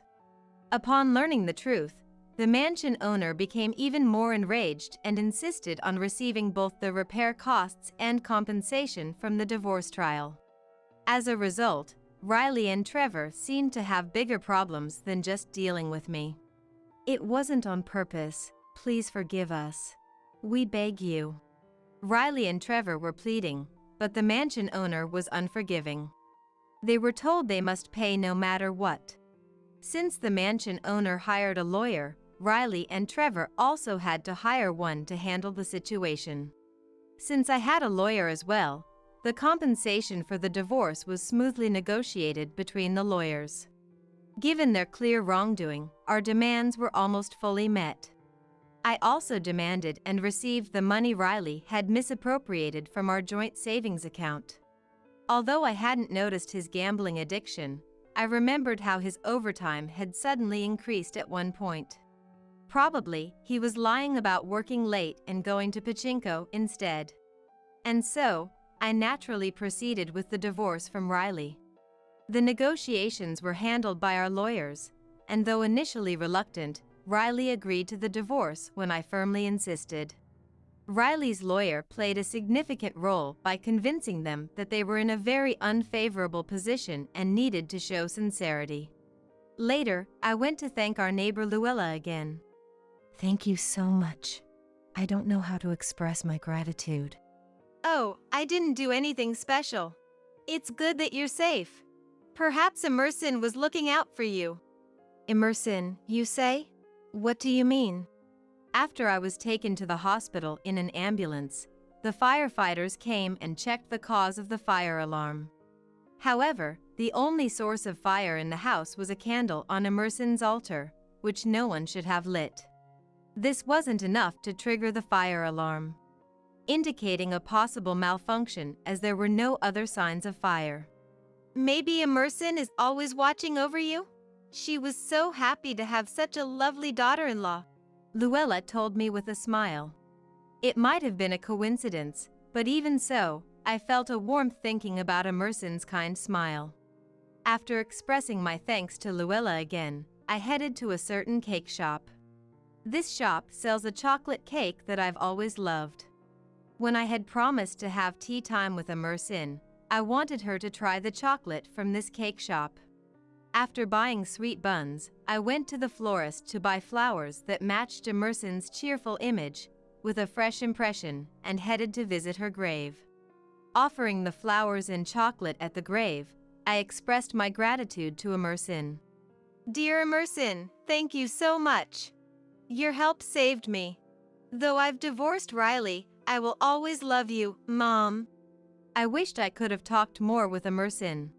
I wanted to have that tea party. This chocolate was meant to be shared with you, Emerson, during our tea time. It's really delicious. Just then, the wind blew softly. Feeling as if Emerson had responded, a tear fell from my eye. But thinking that crying would worry Emerson, I lifted my face, smiled, and said, I'll visit again, Emerson, and moved on. I decided to take the chocolate back with me later, as I couldn't leave it at the grave. On the way home, I felt incredibly refreshed. Despite everything, I vowed to live energetically from tomorrow on. Returning to single life, I threw myself into work more than ever before. Riley and Trevor, with their complex fractures, seemed to still be in the hospital. The owner of the mansion is trying to collect the repair costs before they are discharged and sent to prison, and it seems they had to sell their car and belongings to pay back the money using their savings. Physically and mentally devastated, and with prison time awaiting them. They are experiencing a living hell. I hope they reflect deeply and pay for their crimes once they are discharged and sent to prison. Since then, I've been visiting Emerson's grave regularly, updating her on my life. Having had enough of love for a while, I've decided to enjoy being single and am studying hard to earn new qualifications. I plan to live every day without regrets. My husband called me disgusting for my severe morning sickness, looking down on me with cold eyes. You're the one who threw up and made a mess, right? Hurry up and open the window to air it out. If the smell sticks, you're paying for it. Just because you find it hard to go shopping or cook doesn't mean morning sickness isn't an illness. Don't be so stupid. On top of that, as my morning sickness got worse, my husband left me at home and went on an overseas trip with mother-in-law, Audrina. That was the last straw for me, and I began to plot my revenge. A week later, my husband called, furious. I laughed it off. Since you told me to clean the house, I did just as you said. Got a problem with that? I'm Kimberly, a 28-year-old office worker. My husband, Eamon, and I live in a detached house and both work while we've recently become pregnant. While I was happy, my morning sickness was so severe that I couldn't go to work on some days. Fortunately, many at my workplace were understanding. Once you get through this, it'll get easier, so make sure to rest and take care of yourself. They gave me some time off when I was considering quitting. So, I spent my days at home, resting as much as possible, eating when I could, and doing household chores. The problem was my husband. He practically stopped doing any housework at all. You're always at home, right? Even a pregnant woman can clean, so at least do that. While my husband used to do household chores when we were both working, he stopped doing anything since I took my leave. Even when I said I couldn't do it because of severe nausea, he wouldn't listen. Moreover, he compared me to other pregnant women he had seen, saying, "Just being lazy and slacking off in the name of morning sickness." Furthermore, he was extremely averse to me vomiting. The first time I vomited at home, I didn't make it to the toilet and ended up using the living room trash can. Seeing this, my husband, pinching his nose, hurried me to ventilate the room and kept yelling at me, even though my nausea hadn't subsided. Although I vomited into a plastic bag in the trash can, so the can itself wasn't dirty, he made me dispose of the bag and then threw the trash can away. Hey, what's with that attitude? Why are you telling me to open a window when I'm vomiting? You could open it yourself. And I properly sealed the double bag before throwing it away, so why throw out the trash can in front of me as if to make a point? Disgusting, smelly, don't talk. Even if it's in a plastic bag, droplets might have gotten on the trash can. After that, no matter what I said, don't talk because it's smelly, he wouldn't even listen. I started to consider divorce. Maybe once my morning sickness settled down and I could go back to work, my husband would return to being the kind and helpful person he used to be. But could a husband who hurled such abuse at me while I was suffering return to how he was? Or was this his true nature? As I worried, my morning sickness only got worse. With nausea hitting me multiple times a day, I started carrying a plastic bag with me everywhere in the house to vomit without my husband seeing and dispose of it. However, one time, I didn't manage to dispose of it in time, and he saw me with the bag. Don't touch anything, all right? You're paying for the sofa you just sat on since you're going to dispose of it because you dirted it. He looked at me with utter disgust. When I impulsively brought up divorce, I noticed he was holding a pamphlet in his hand. He spread it out to show me. In about 2 weeks, I'm going on a trip overseas with Mom. We plan to stay for about a week. Don't slack off on cleaning just because I'm not here. Keep the house clean. What? What are you thinking? While looking at me coldly, my husband laughed in a low voice. I don't want to stay in a house you've made filthy. The morning sickness should settle down in about 3 weeks, right? By the time I'm back from the trip, it should be nearly over, so clean the house in the meantime. Fine. I'll give the house a thorough cleaning. The next 2 weeks were tough for me. He doubled down on doing nothing, even eating strongly scented meals or spraying harsh perfume around the room despite my pleas because it made me nauseous. Despite locking me in the bathroom, he'd bang on the door furiously and yell if he wanted to use it himself. This lifestyle continued. I immediately informed my parents that I had decided on divorce. Since my husband's attitude changed, I had been discussing it with my parents, who must have realized from my words that convincing me otherwise was no longer possible. They told me to come back home immediately. However, just divorcing and returning to my parents' home wasn't enough for me. I was determined to teach my husband, who lacked any awareness of being a father and thought nothing of the individual differences in pregnancy and morning sickness, a lesson. 2 weeks later, I saw my husband off with a large carry-on bag. These 2 weeks were the peak of my morning sickness, and I had lost more than 2 kilos. If it continued like this, I would end up hospitalized due to severe pregnancy sickness. Seeing me visibly thinner, my husband still called me dirty and, after repeatedly ordering me to clean the house, fled like he was escaping. I stayed at the entrance until he was out of sight, then took a deep breath and made a phone call. A week later, I was leisurely sitting in my parents' living room when calls from my husband kept coming in. Calls from my husband kept coming in one after another. After watching for a while, my parents started to panic, so I reluctantly answered. Don't mess with me. What the hell is this? Explain. I instinctively moved my smartphone away from my ear at the sound of my husband's loud voice the moment the call connected. Still, I sighed at the loud enough voice and listened to him. I can't get into the house. What's going on? Don't change the locks on me while I'm away. Ah, the real estate agent changed them. It's kind of gross to have the same keys as the previous tenant for the next one, right? So, they changed the locks when selling the house. Huh? Real estate agent? Oh, didn't you see the sign? It's right there next to it, for sale. There was silence on the phone for a while before the angry voice came again. What are you doing on your own? Who gave you permission to sell it? Why are you selling it? You said the whole house smells. So, I cleaned the entire house, including that. And why would I need anyone's permission to sell my house? Your house. That's not right. That house belongs to your grandfather. It's a crime to sell it without being the title holder. That house was given to me, I remodeled it, and it's in my name. You can't just sell it if you're not the title holder. Indeed, the house we lived in belonged to my grandfather. However, after my grandfather passed away, I, still single, remodeled it into its current form, and after getting married, my husband moved in to live together. My husband was momentarily speechless knowing the title was in my name, but quickly changed his approach. That house is where I live too. You can't just kick out a resident like that. It's illegal to sell my stuff. Besides, it was our house since we lived there as a couple, so it's not just your house anymore.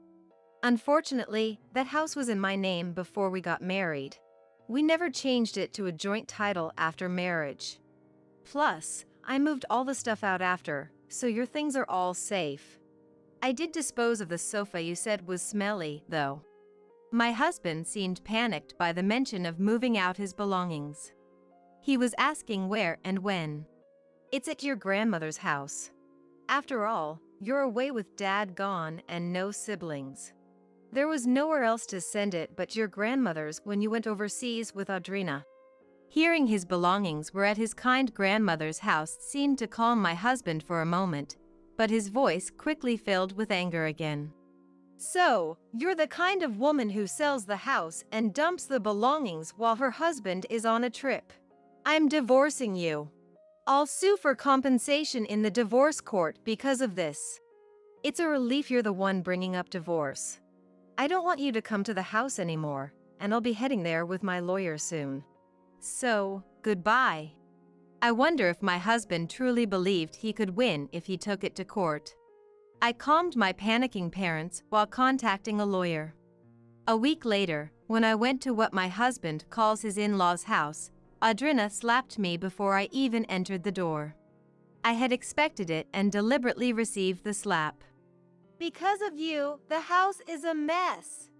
A woman who can't even do housework because of a little morning sickness is useless. Pay the compensation in the divorce court and let's divorce. As I was rubbing my stinging cheek, planning to retort to Audrina, she saw someone behind me and her face twisted.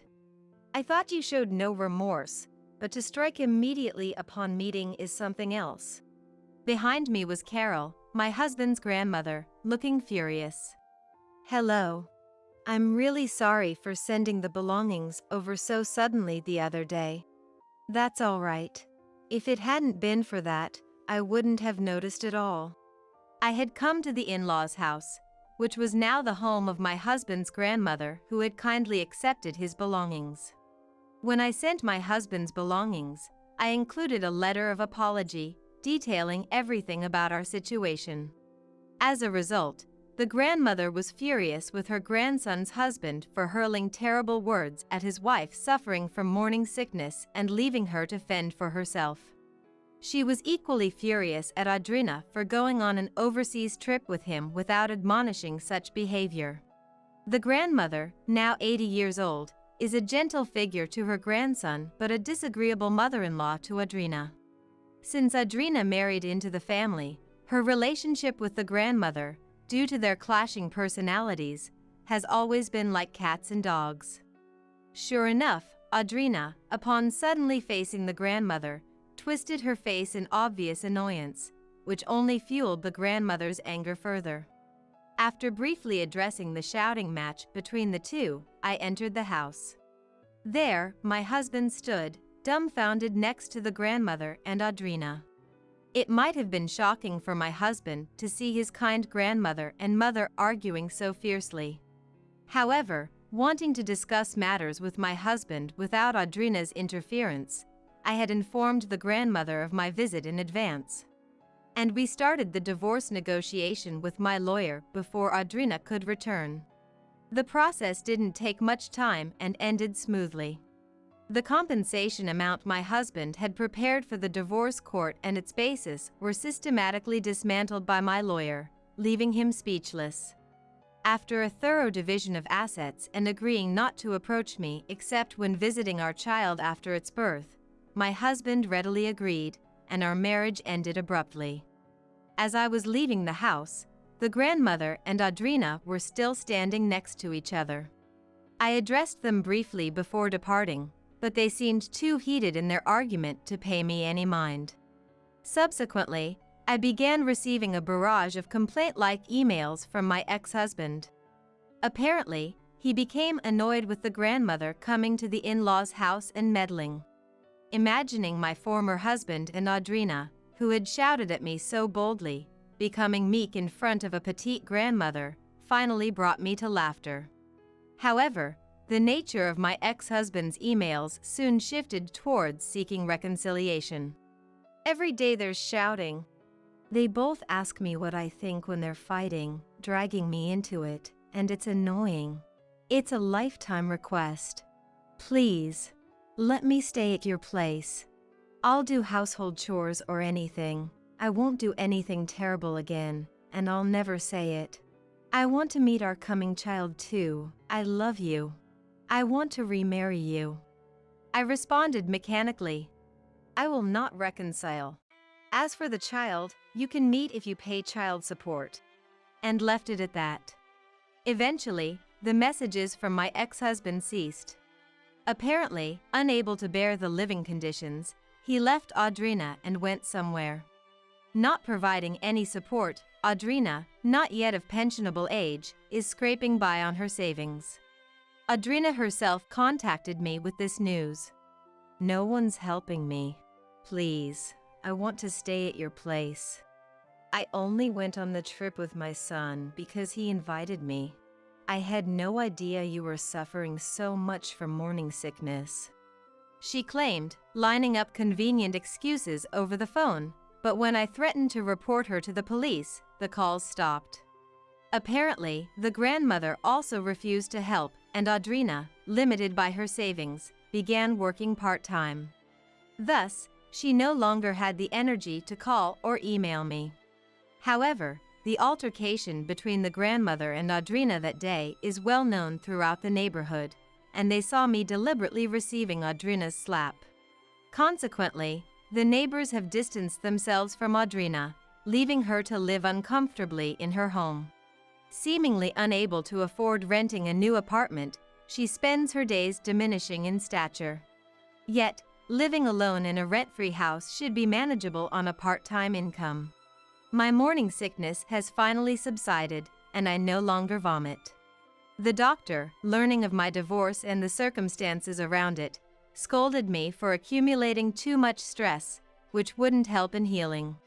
Though I had been consulting with my family, the stress from living with an uncooperative ex-husband for a while, and dealing with real estate agents online to sell the house had been too much on my body, and I reflected on this.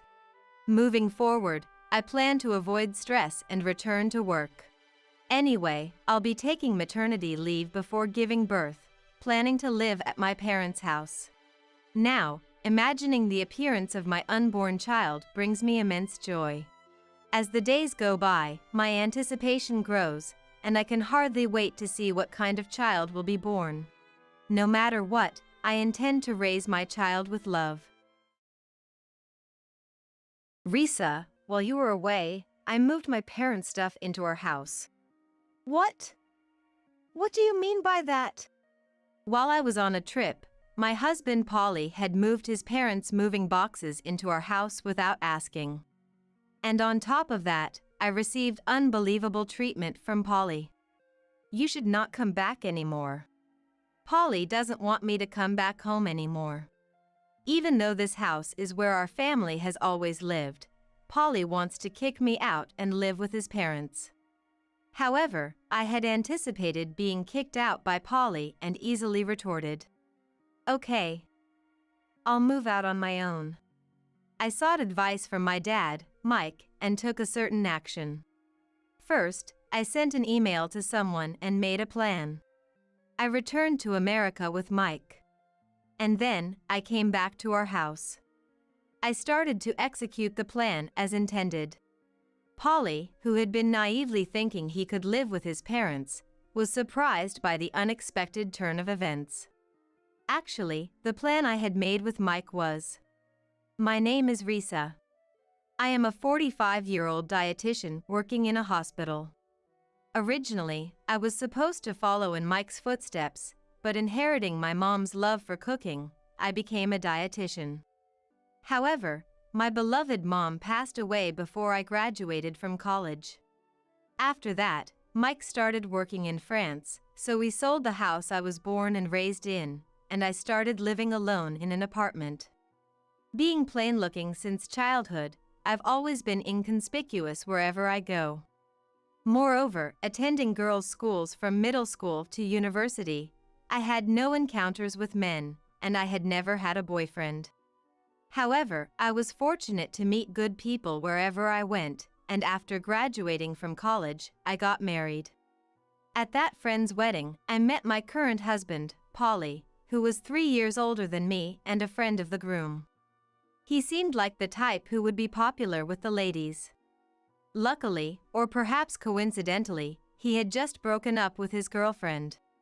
His ex-girlfriend was a nurse, and it seems they broke up due to misaligned schedules and night shifts. When I mentioned that I was a dietitian with early mornings and few holidays, he was very pleased. However, at that time, I was busy studying for the national exam for registered dietitians, so I was busy on weekends. Even so, he was kind enough to send me messages, saying, "I miss not being able to see you, but good luck with your studies." Feeling a sense of destiny with him, I thought I'd like to marry him if I passed. And on the day of the exam results, he invited me out to celebrate my passing that night.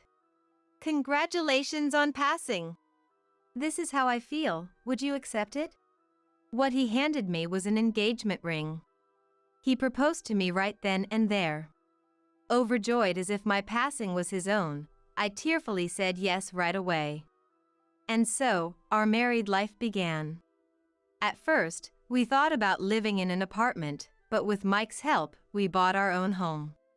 I was looking forward to a happy life from now on, but after getting married, I started to feel a sense of discomfort around Polly. Thinking it was because I had no experience with men, I assumed it would be okay once I got used to it. However, one day, when Polly was looking at my pay stub, he made a comment that made me do a double take. "What's this?" I thought dietitians, being professionals, would earn more. I'm disappointed. What? Well, I just started working, and we're both working, so an income of around $200,000 should be fine, right? I retorted, feeling somewhat offended. It's not like I got married to be supported by my husband, but being told my salary was low didn't feel good. Yet, Polly went on to insult my earnings further. I've been totally deceived. If I knew the income was this low, I would have asked before getting married. A nurse would have earned more. Polly must have been talking about his ex-girlfriend. It's one thing to complain about my earnings, but comparing me to his ex-girlfriend is unforgivable. Indeed, nurses receive night shift allowances and holiday pay. In comparison, my salary is lower because I have fewer early mornings and holiday shifts. However, I have my own side of the story to tell. I happened to see Polly's pay stub the other day, and it turns out he earns even less than I do. Yet, I thought we wouldn't struggle with our combined incomes, so I didn't say anything. I tried to gently break it to Polly, not wanting to hurt his pride. Well, it seems like you have it tough too, so I guess you were hoping for a bit more from my salary. Sorry for not meeting your expectations. That's right. I work for a small company, and my salary is really low, so I wanted to marry a professional woman to achieve financial stability. I only meant to cheer him up with what I didn't even believe myself, but I never thought Polly would take it seriously. Before we got married, he was happy that my work hours were regular, but after we got married, he complained about my low income as if he had changed his stance. What kind of world does a man live in where he expects his wife's income to be higher than his? I was just dumbfounded by Polly's unreliable behavior. As soon as he knew about my income, Polly started looking down on me. Yet, he wouldn't hesitate to buy whatever he wanted without restraint. Even when I asked him to be a bit more frugal, he wouldn't listen at all. I've been spoiled by my parents since I was a kid, buying me whatever I wanted, so I can't change my attitude towards money that easily. I couldn't say anything back to such a spoiled statement from Polly. It's no excuse to say that he was spoiled by his parents when he was a child at his age. The following year after we got married, we were blessed with a boy. I hoped that becoming a parent would change Polly, but his habit of spending recklessly didn't improve, even during childcare. It was always the same with him spending his entire salary. If it wasn't enough, he'd sneak money from my wallet without me noticing. While I was struggling to manage work and budgeting while raising our son, Cedric, Polly hardly contributed to childcare. As time passed, struggling through these tough days, Cedric is now preparing for his college entrance exams this year. Thanks to my careful budgeting, it looks like we can afford to send him to college. Cedric, understanding our financial situation, has been studying hard to enter a national university. Yet, Polly came up with a ridiculous idea. Because I bought a new car last year, the loan repayments are tough. Plus, there's Cedric's exams, right? So, I've decided to sell my parents' house and have them move in with us. Wait, what are you saying? Suddenly living together like that, it's going to be a problem. Why? Risa, you get along with my parents, right? If we live together, we'll get their pension and become wealthier. Indeed, I don't hate the idea of living with my in-laws. It's just that I didn't like Polly's way of making decisions on his own. In terms of finances, we've been managing wealth so far, so there shouldn't be a problem as long as we don't indulge in luxuries. Why do you always decide everything selfishly? Even the new car, you bought it without consulting me. That's my car, so I don't need to consult you every time. Seeing Polly's selfish behavior, this time, Cedric got furious. Dad, enough is enough. When I go to college, I might come home late from part-time jobs or clubs. If grandparents Arnold and Rothy are living with us, it's going to be awkward, right? Why don't you discuss these things properly with Mom? Cedric, coming out of his room all of a sudden and raising his voice, left Polly wide-eyed in surprise. But the next moment, Polly turned to me, lashing out as if he was taking it out on me. Cedric talking back to me, his dad, like that is because of your poor parenting. Reflect on it. Saying that, Polly locked himself in his room and didn't come out for a while. I was happy that Cedric stood up for me. However, I was worried that the current home environment would affect his exam preparations. Despite my worries, Cedric successfully passed his first-choice national university. But tired of living with Polly, Cedric decided to move out and start living on his own. He said he wants to try his best on his own without relying on his parents, even if it means working part-time. Even so, Polly continues to ignore both me and Cedric.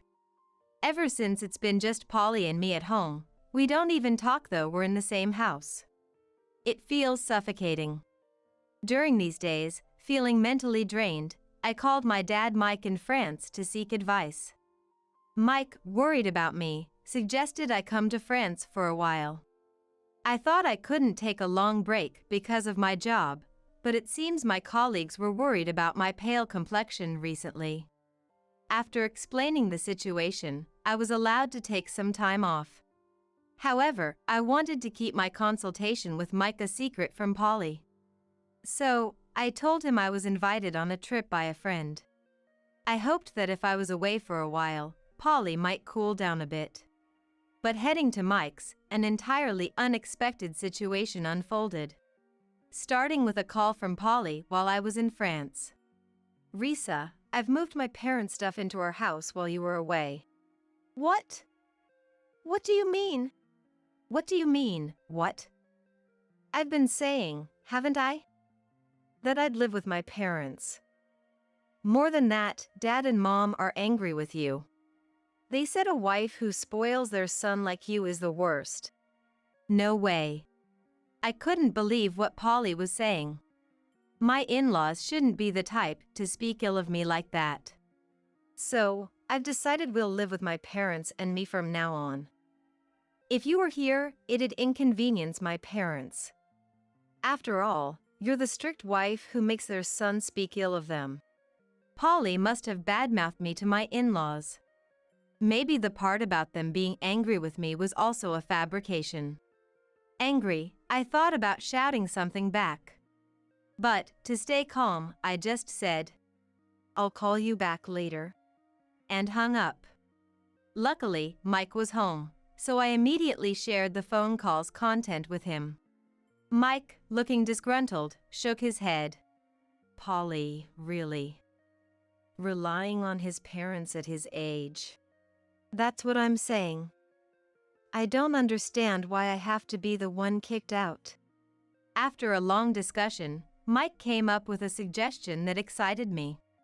I thought this would teach Polly a lesson. First, I contacted someone by email, then called Polly's mobile phone. Polly, talking over the phone won't cut it, so let's discuss this when I get back from my trip. I said this calmly, but Polly, with a laugh in his voice, replied, "You shouldn't come back." Just as Mike advised, Polly didn't want me to return home. Expecting this, I retorted easily, "Okay, got it. I'll just move out on my own." Huh? Polly sounded taken aback by my unexpected response. But thinking I was just bluffing, he laughed and replied, "Move out? Where to, when you have nowhere to go?" "Oh, to the place I'm currently at." "What are you talking about? You're on a trip with friends. Wait, you're not with a man, are you?" Now he seemed to misunderstand that I was with a lover, so I decided to reveal the truth. "Well, if it's a man, it's indeed a man. But, you know, it's Dad." Mike's place." Polly sounded relieved.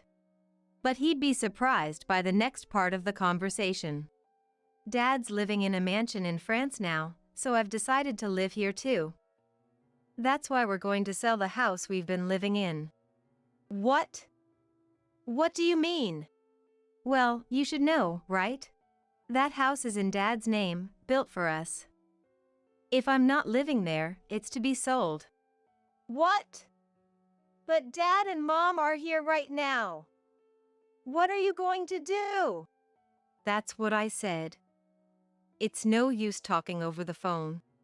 Polly, finally grasping the situation, hung up without saying anything else.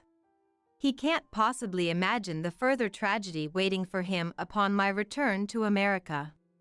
A week later, I returned home with Mike, where Polly was living with my in-laws. At the entrance, my in-laws greeted us with smiles. "Mike, it's been a long time." "Yes, I can't often return to America due to work. Risa has always been under your care." While Mike and my father-in-law Arnold were exchanging greetings, Polly quietly emerged. It seemed he hadn't yet informed them about the house sale. Looking awkward, Polly just bowed his head. "Polly, the movers are coming today to pick up the stuff. Have you prepared everything?" "All your stuff is already packed." "Oh, it's not just my things that are being moved out." "Huh? Do I have to move my things out today, too?"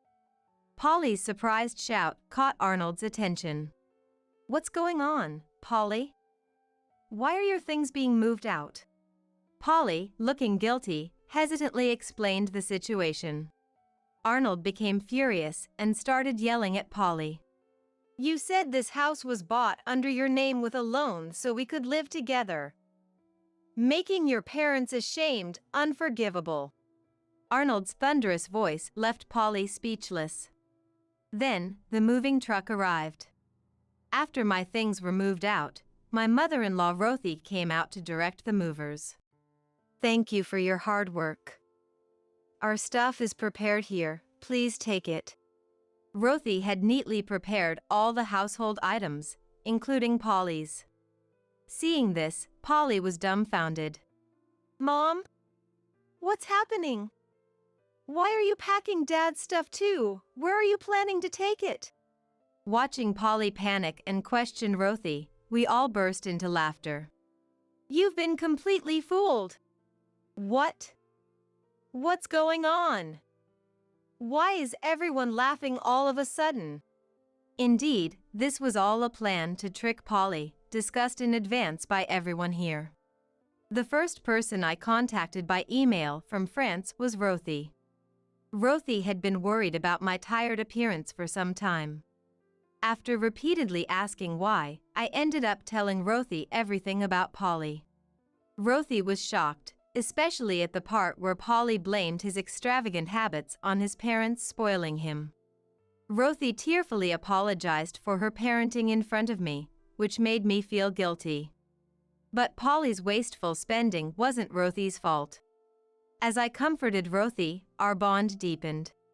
For me, without a mom, Rothy became someone I could consult about anything. Mike was aware of my close relationship with Rothy. Thus, he suggested involving the in-laws in our plan. Rothy, without letting Polly know, had been looking for a new place for them to live with Arnold. Arnold's scolding of Polly was all an act. I nearly burst out laughing at their convincing performance. "Rothy, thank you for arranging the movers for me as well. Now, I can move to the house Dad built in France." "I'm sorry, Risa. My son has caused you so much trouble." "Rothy, we agreed not to say that, didn't we?" Rothy and I laughed together. Polly, unaware of how close I was with his parents, looked surprised. "Mom, where are we moving to?" "We've already sold our family home. We've already arranged a new place for us." Polly seemed relieved at Rothy's words.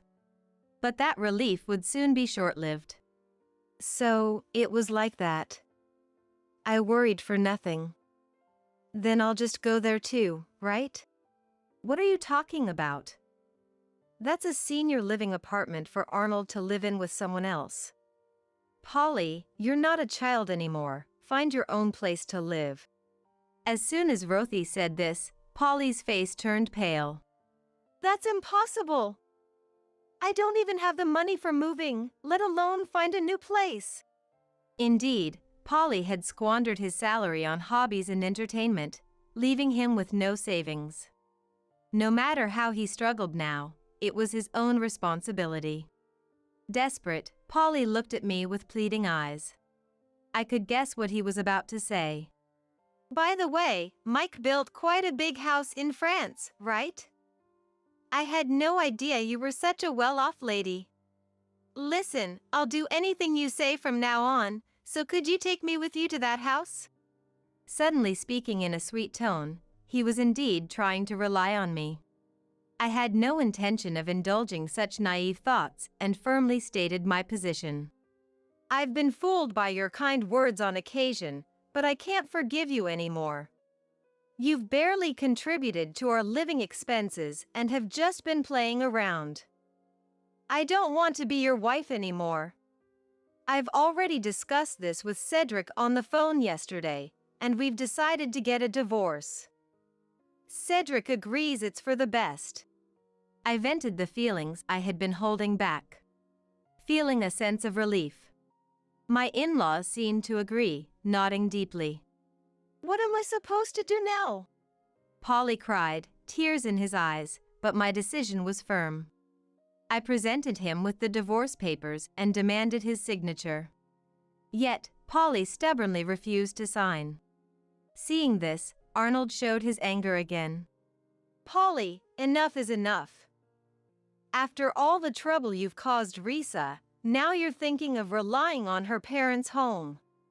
I'm ashamed to call you my son. That's right. I admit, I've spoiled you too much.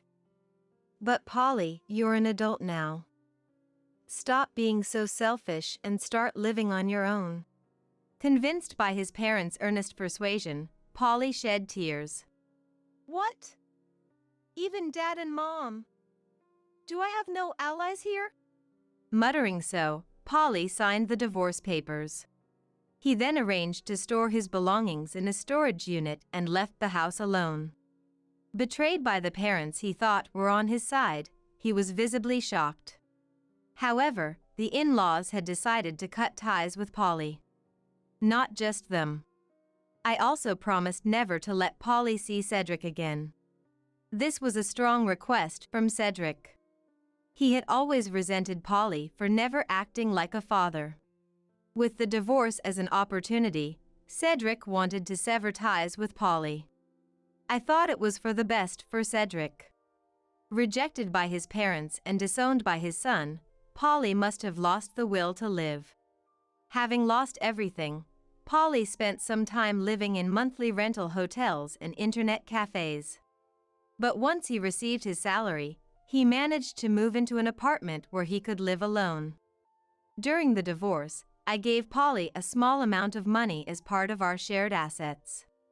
It was practically nothing, but I wanted to avoid any future claims for money, given my financial situation. In essence, it was severance pay. However, once Polly had a bit of financial leeway, he started getting into partying. Why do I know this?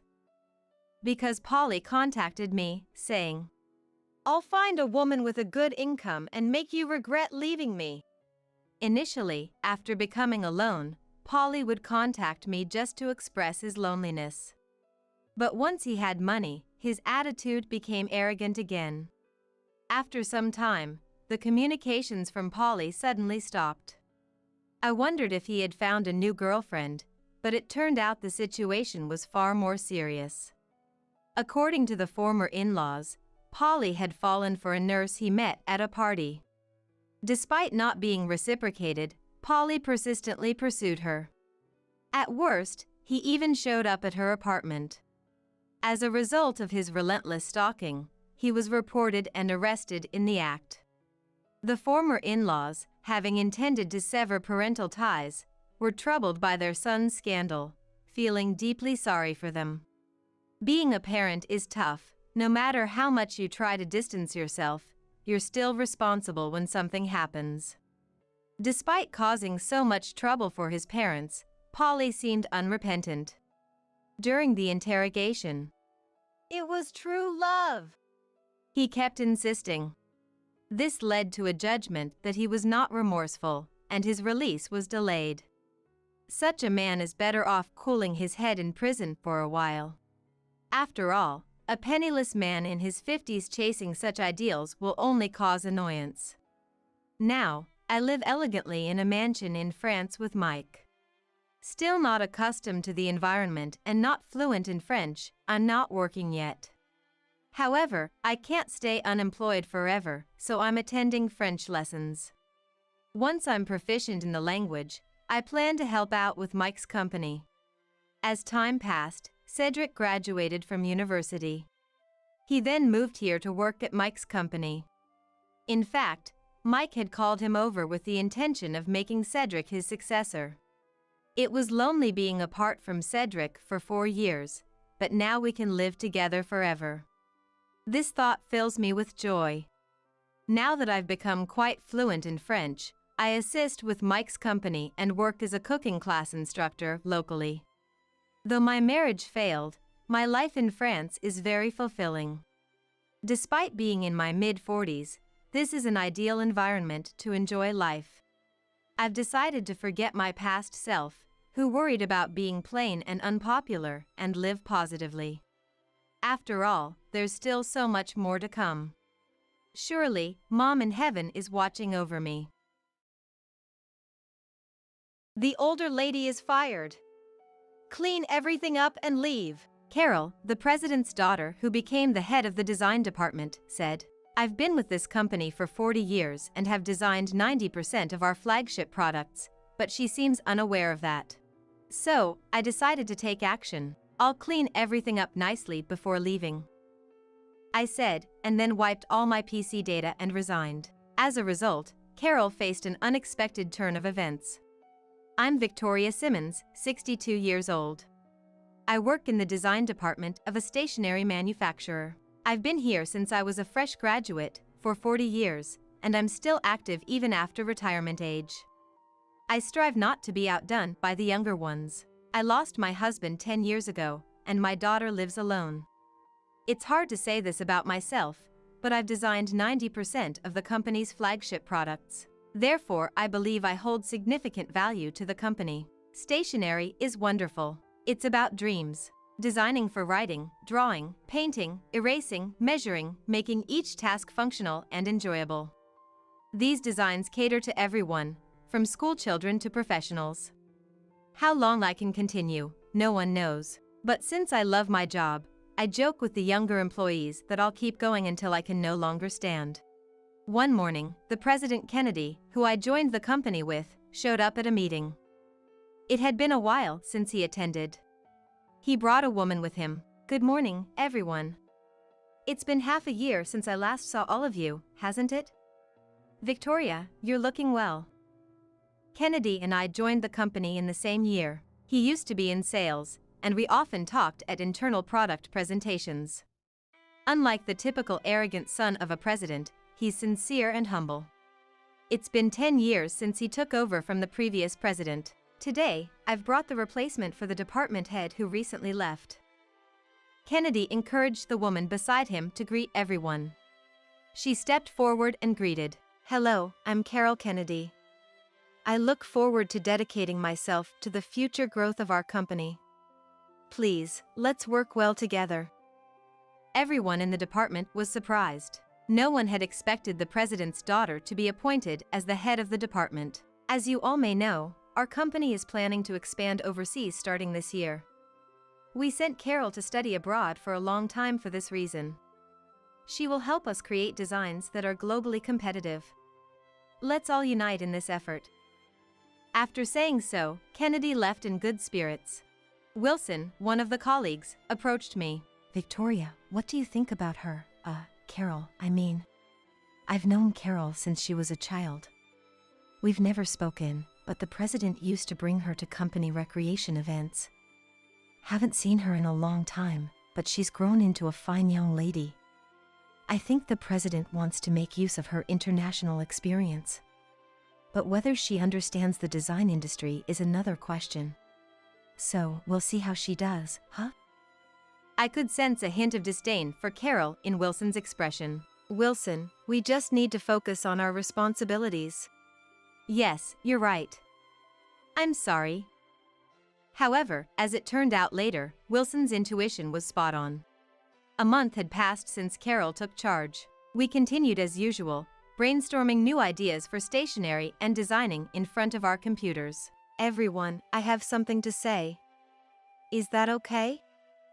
Carol said so and walked to the center of the room. She then started speaking. We will start developing products for the international market next month, starting with UK. If things go well, we will establish a base in London and then expand to hub offices in various locations. Wilson's eyes widened. So, as a start, we will develop new products. The ideas and designs will be decided through an internal competition. The strategy was to sell some of our existing products while simultaneously developing new ones. The release of the new products, both domestically and internationally. It was set for 6 months later. I had a question. Carol, is there a specific concept for the product development? Her face, which had been amiable until then, hardened. The fact that I didn't mention a concept means it's the same as before. Simmons, you're our most veteran employee, right? I didn't expect such a basic question from someone like you. I was taken aback by her unexpected response. If I had to say, I don't want anything outdated. With a composed face, Carol finished speaking and returned to her desk. The internal competition was held weekly. I thought, wouldn't it be wonderful if, like Hollywood movies, American origin stationery could become popular worldwide? I kept searching for new product ideas. What's different from my younger days is that the number of ideas that come to mind decreases with age. However, the quality of each idea has certainly improved. So, I wasn't worried even if I didn't come up with ideas every week. But Carol seemed not to tolerate that. In this past month, everyone has worked hard. We've had over 200 ideas, with Wilson contributing 20%. It's not just about quantity, especially since we don't know what the market expects. We need as many ideas as possible. She was clearly speaking with me in mind. Unfazed, I gave Wilson, who was modestly giving a thumbs up, a secret wink. Well, it can't be helped if nothing comes up. But, as professionals, is it acceptable? Only 5 ideas in a month might indicate you've run out of ideas after being in the business for so long. I don't understand that world, but it doesn't seem like you're trying. She looked straight at me, without averting her eyes even once. After the meeting, Wilson came to me. Thanks to you, Victoria. Your way of expanding associations was amazing. Ideas just keep coming. But Carol is too blatant. It's really annoying. It's okay. It's true that not many ideas are coming out. But, has she seen your ideas? Just talking numbers here. 1 of yours equals 10 of ours. Does she understand that? That's all right.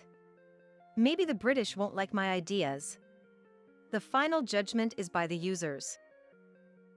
Another month passed. We narrowed down our ideas and designed about 50 specific products from them. None of my ideas were selected, but about 5 of my designs were nominated. Carol seemed displeased by that. Today, a buyer from UK, Mr. Lee, will visit us. He's agreed to take over our agency there.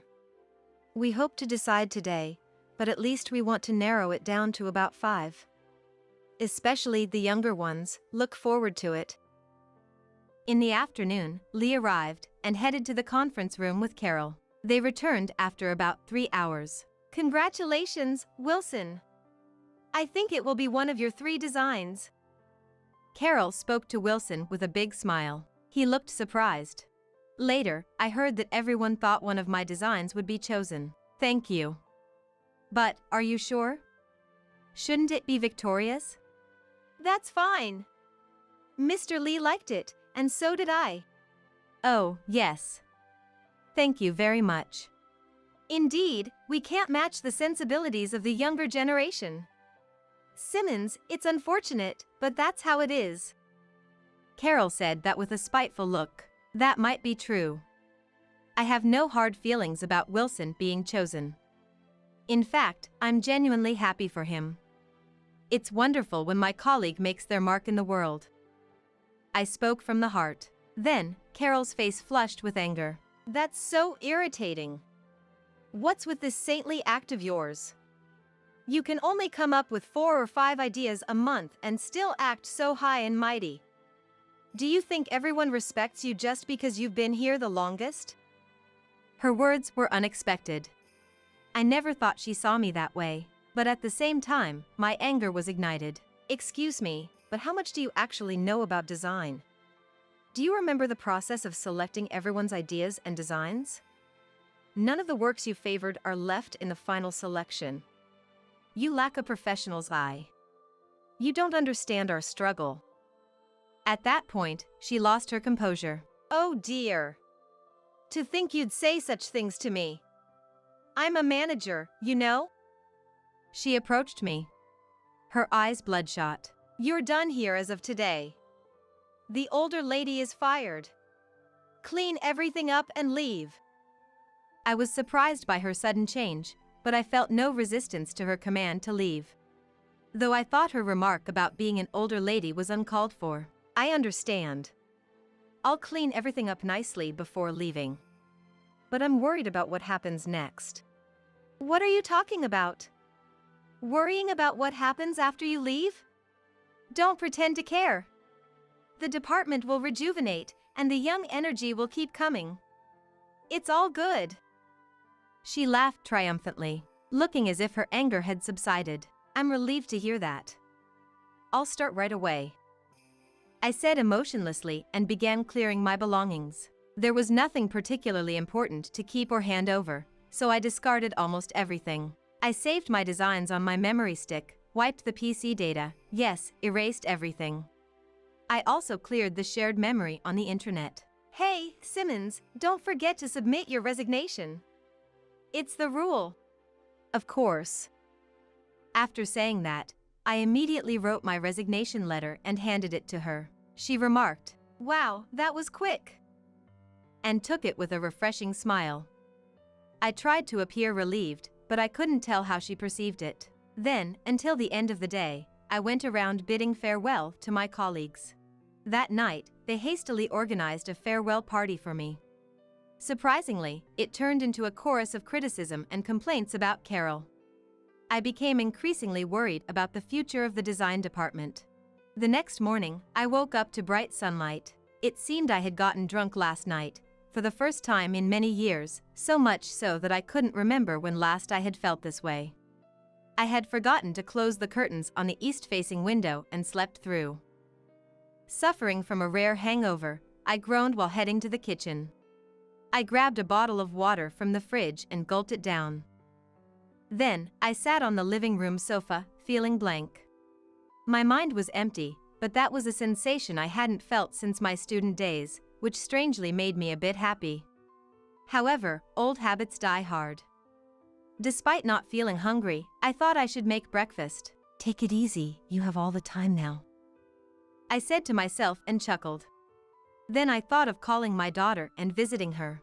Right, I should do what I've always wanted to do. I muttered. Just then, my mobile phone rang. It was Kennedy. Good morning, Mr. Kennedy. What's the matter? Calling so early. It's not about what's the matter, Victoria. I tried calling you last night too. Never mind that. Could you come to the office, please? But I resigned as of yesterday. Just come, please. This is an order. I'll be in my office. All right. An order, that's not something one says to someone who has resigned. Yet, I thought, if he's insisting so much, it must be something urgent. I soothed my aching head with hot coffee, gulping it down as it cooled. Then, I called a taxi and headed to the office. Excuse me. I knocked and entered the president's office. Good morning. Sorry for calling you in so early. Kennedy wanted to hear about what happened yesterday. I explained everything, careful not to exaggerate my words or reactions. I see. I am very sorry about that. He expressed his deep apology. The mess my foolish daughter made is my responsibility as her father. It seems I made mistakes in raising her. Victoria, would you consider withdrawing your resignation? We started here together, after all. Please. I had harbored no negative feelings towards him, only gratitude for employing me for a long time. But his words caught me off guard. President Kennedy, it's not fair using our shared past like that. So, will you? All right. I'm counting on you.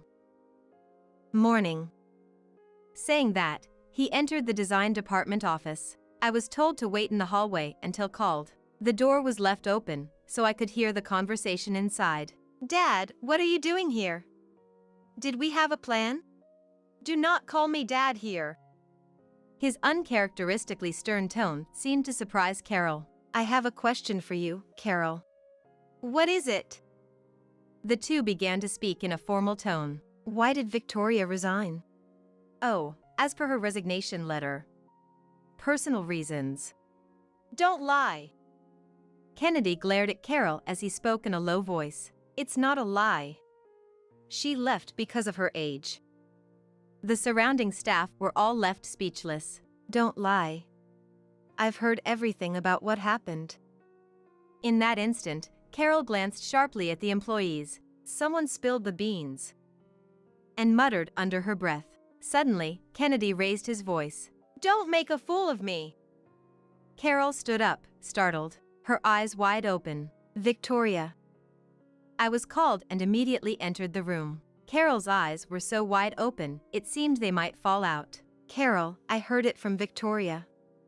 You don't seem to understand what you did. She seemed to have calmed down a bit. Even so, she took a deep breath before proceeding. How do I know if her story is true?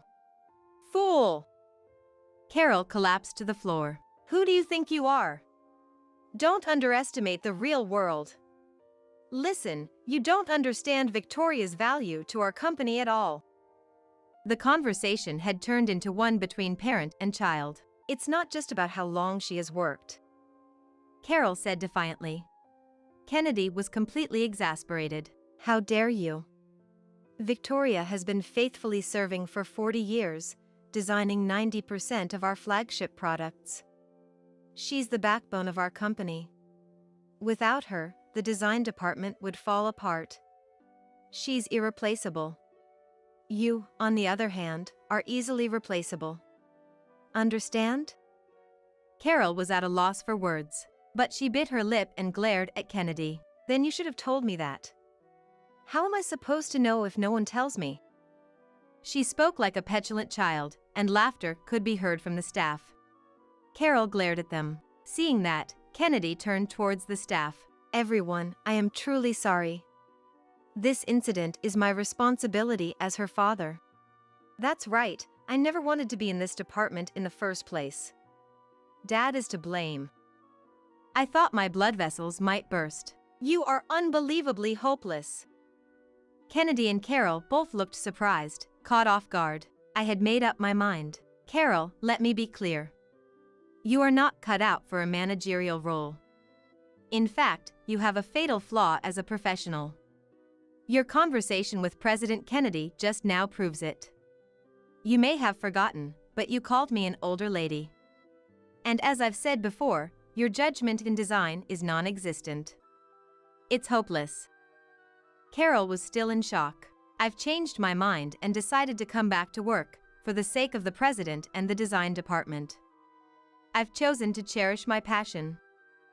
I then said to Kennedy, I'm sorry for my outburst. He shook his head and replied, Not at all. Thank you. Carol was biting her lip in frustration again, this time looking down. Then, a phone call came. It was for Carol, but after a moment of hesitation, Kennedy answered it. The caller was Lee. Kennedy listened, nodding and showing surprise at times, and eventually said, That's fine. I apologize for the inconvenience. We look forward to continued cooperation. He hung up. It was about the selection of the design. Lee said that although my design was his top choice, he reluctantly went with Wilson's due to Carol's strong insistence and persuasion. He found it hard to discard my design and thus reached out. It seemed that Carol had come to terms with the situation. She finally seemed to surrender. she dropped like a wilting sunflower. After Lee's call, Kennedy laid out the conditions to Carol in front of the staff. You will decide your own future. If you want to work in our company, start from the new employee training. Otherwise, you'll be assigned to one of our client companies. Greatly humbled, Carol replied in a faint voice, "Yes." After the two left, all the staff gathered around me, expressing their joy. Although it was the unfortunate outcome for Wilson, "See, I told you. This is for the best," he said with a smile. Indeed, it seemed like things turned out just as he and everyone else had initially felt about Carol. That experience reminded me of how important intuition is for a designer. Subsequently, our market expansion into the UK went well. This time, we targeted teenagers. We found that the sensibilities of American and British teenagers are quite similar. While I don't think it applies to all age groups, it was a revelation. Considering the global use of social media, it's clear that sharing of sensibilities is happening faster than imagined. So, I believe that designs aimed at American consumers could also sell well. At my age, I never thought I'd be doing work with such a worldwide impact. I'm more motivated than ever. Visiting my daughter will have to wait. I guess it'll be another video call tonight.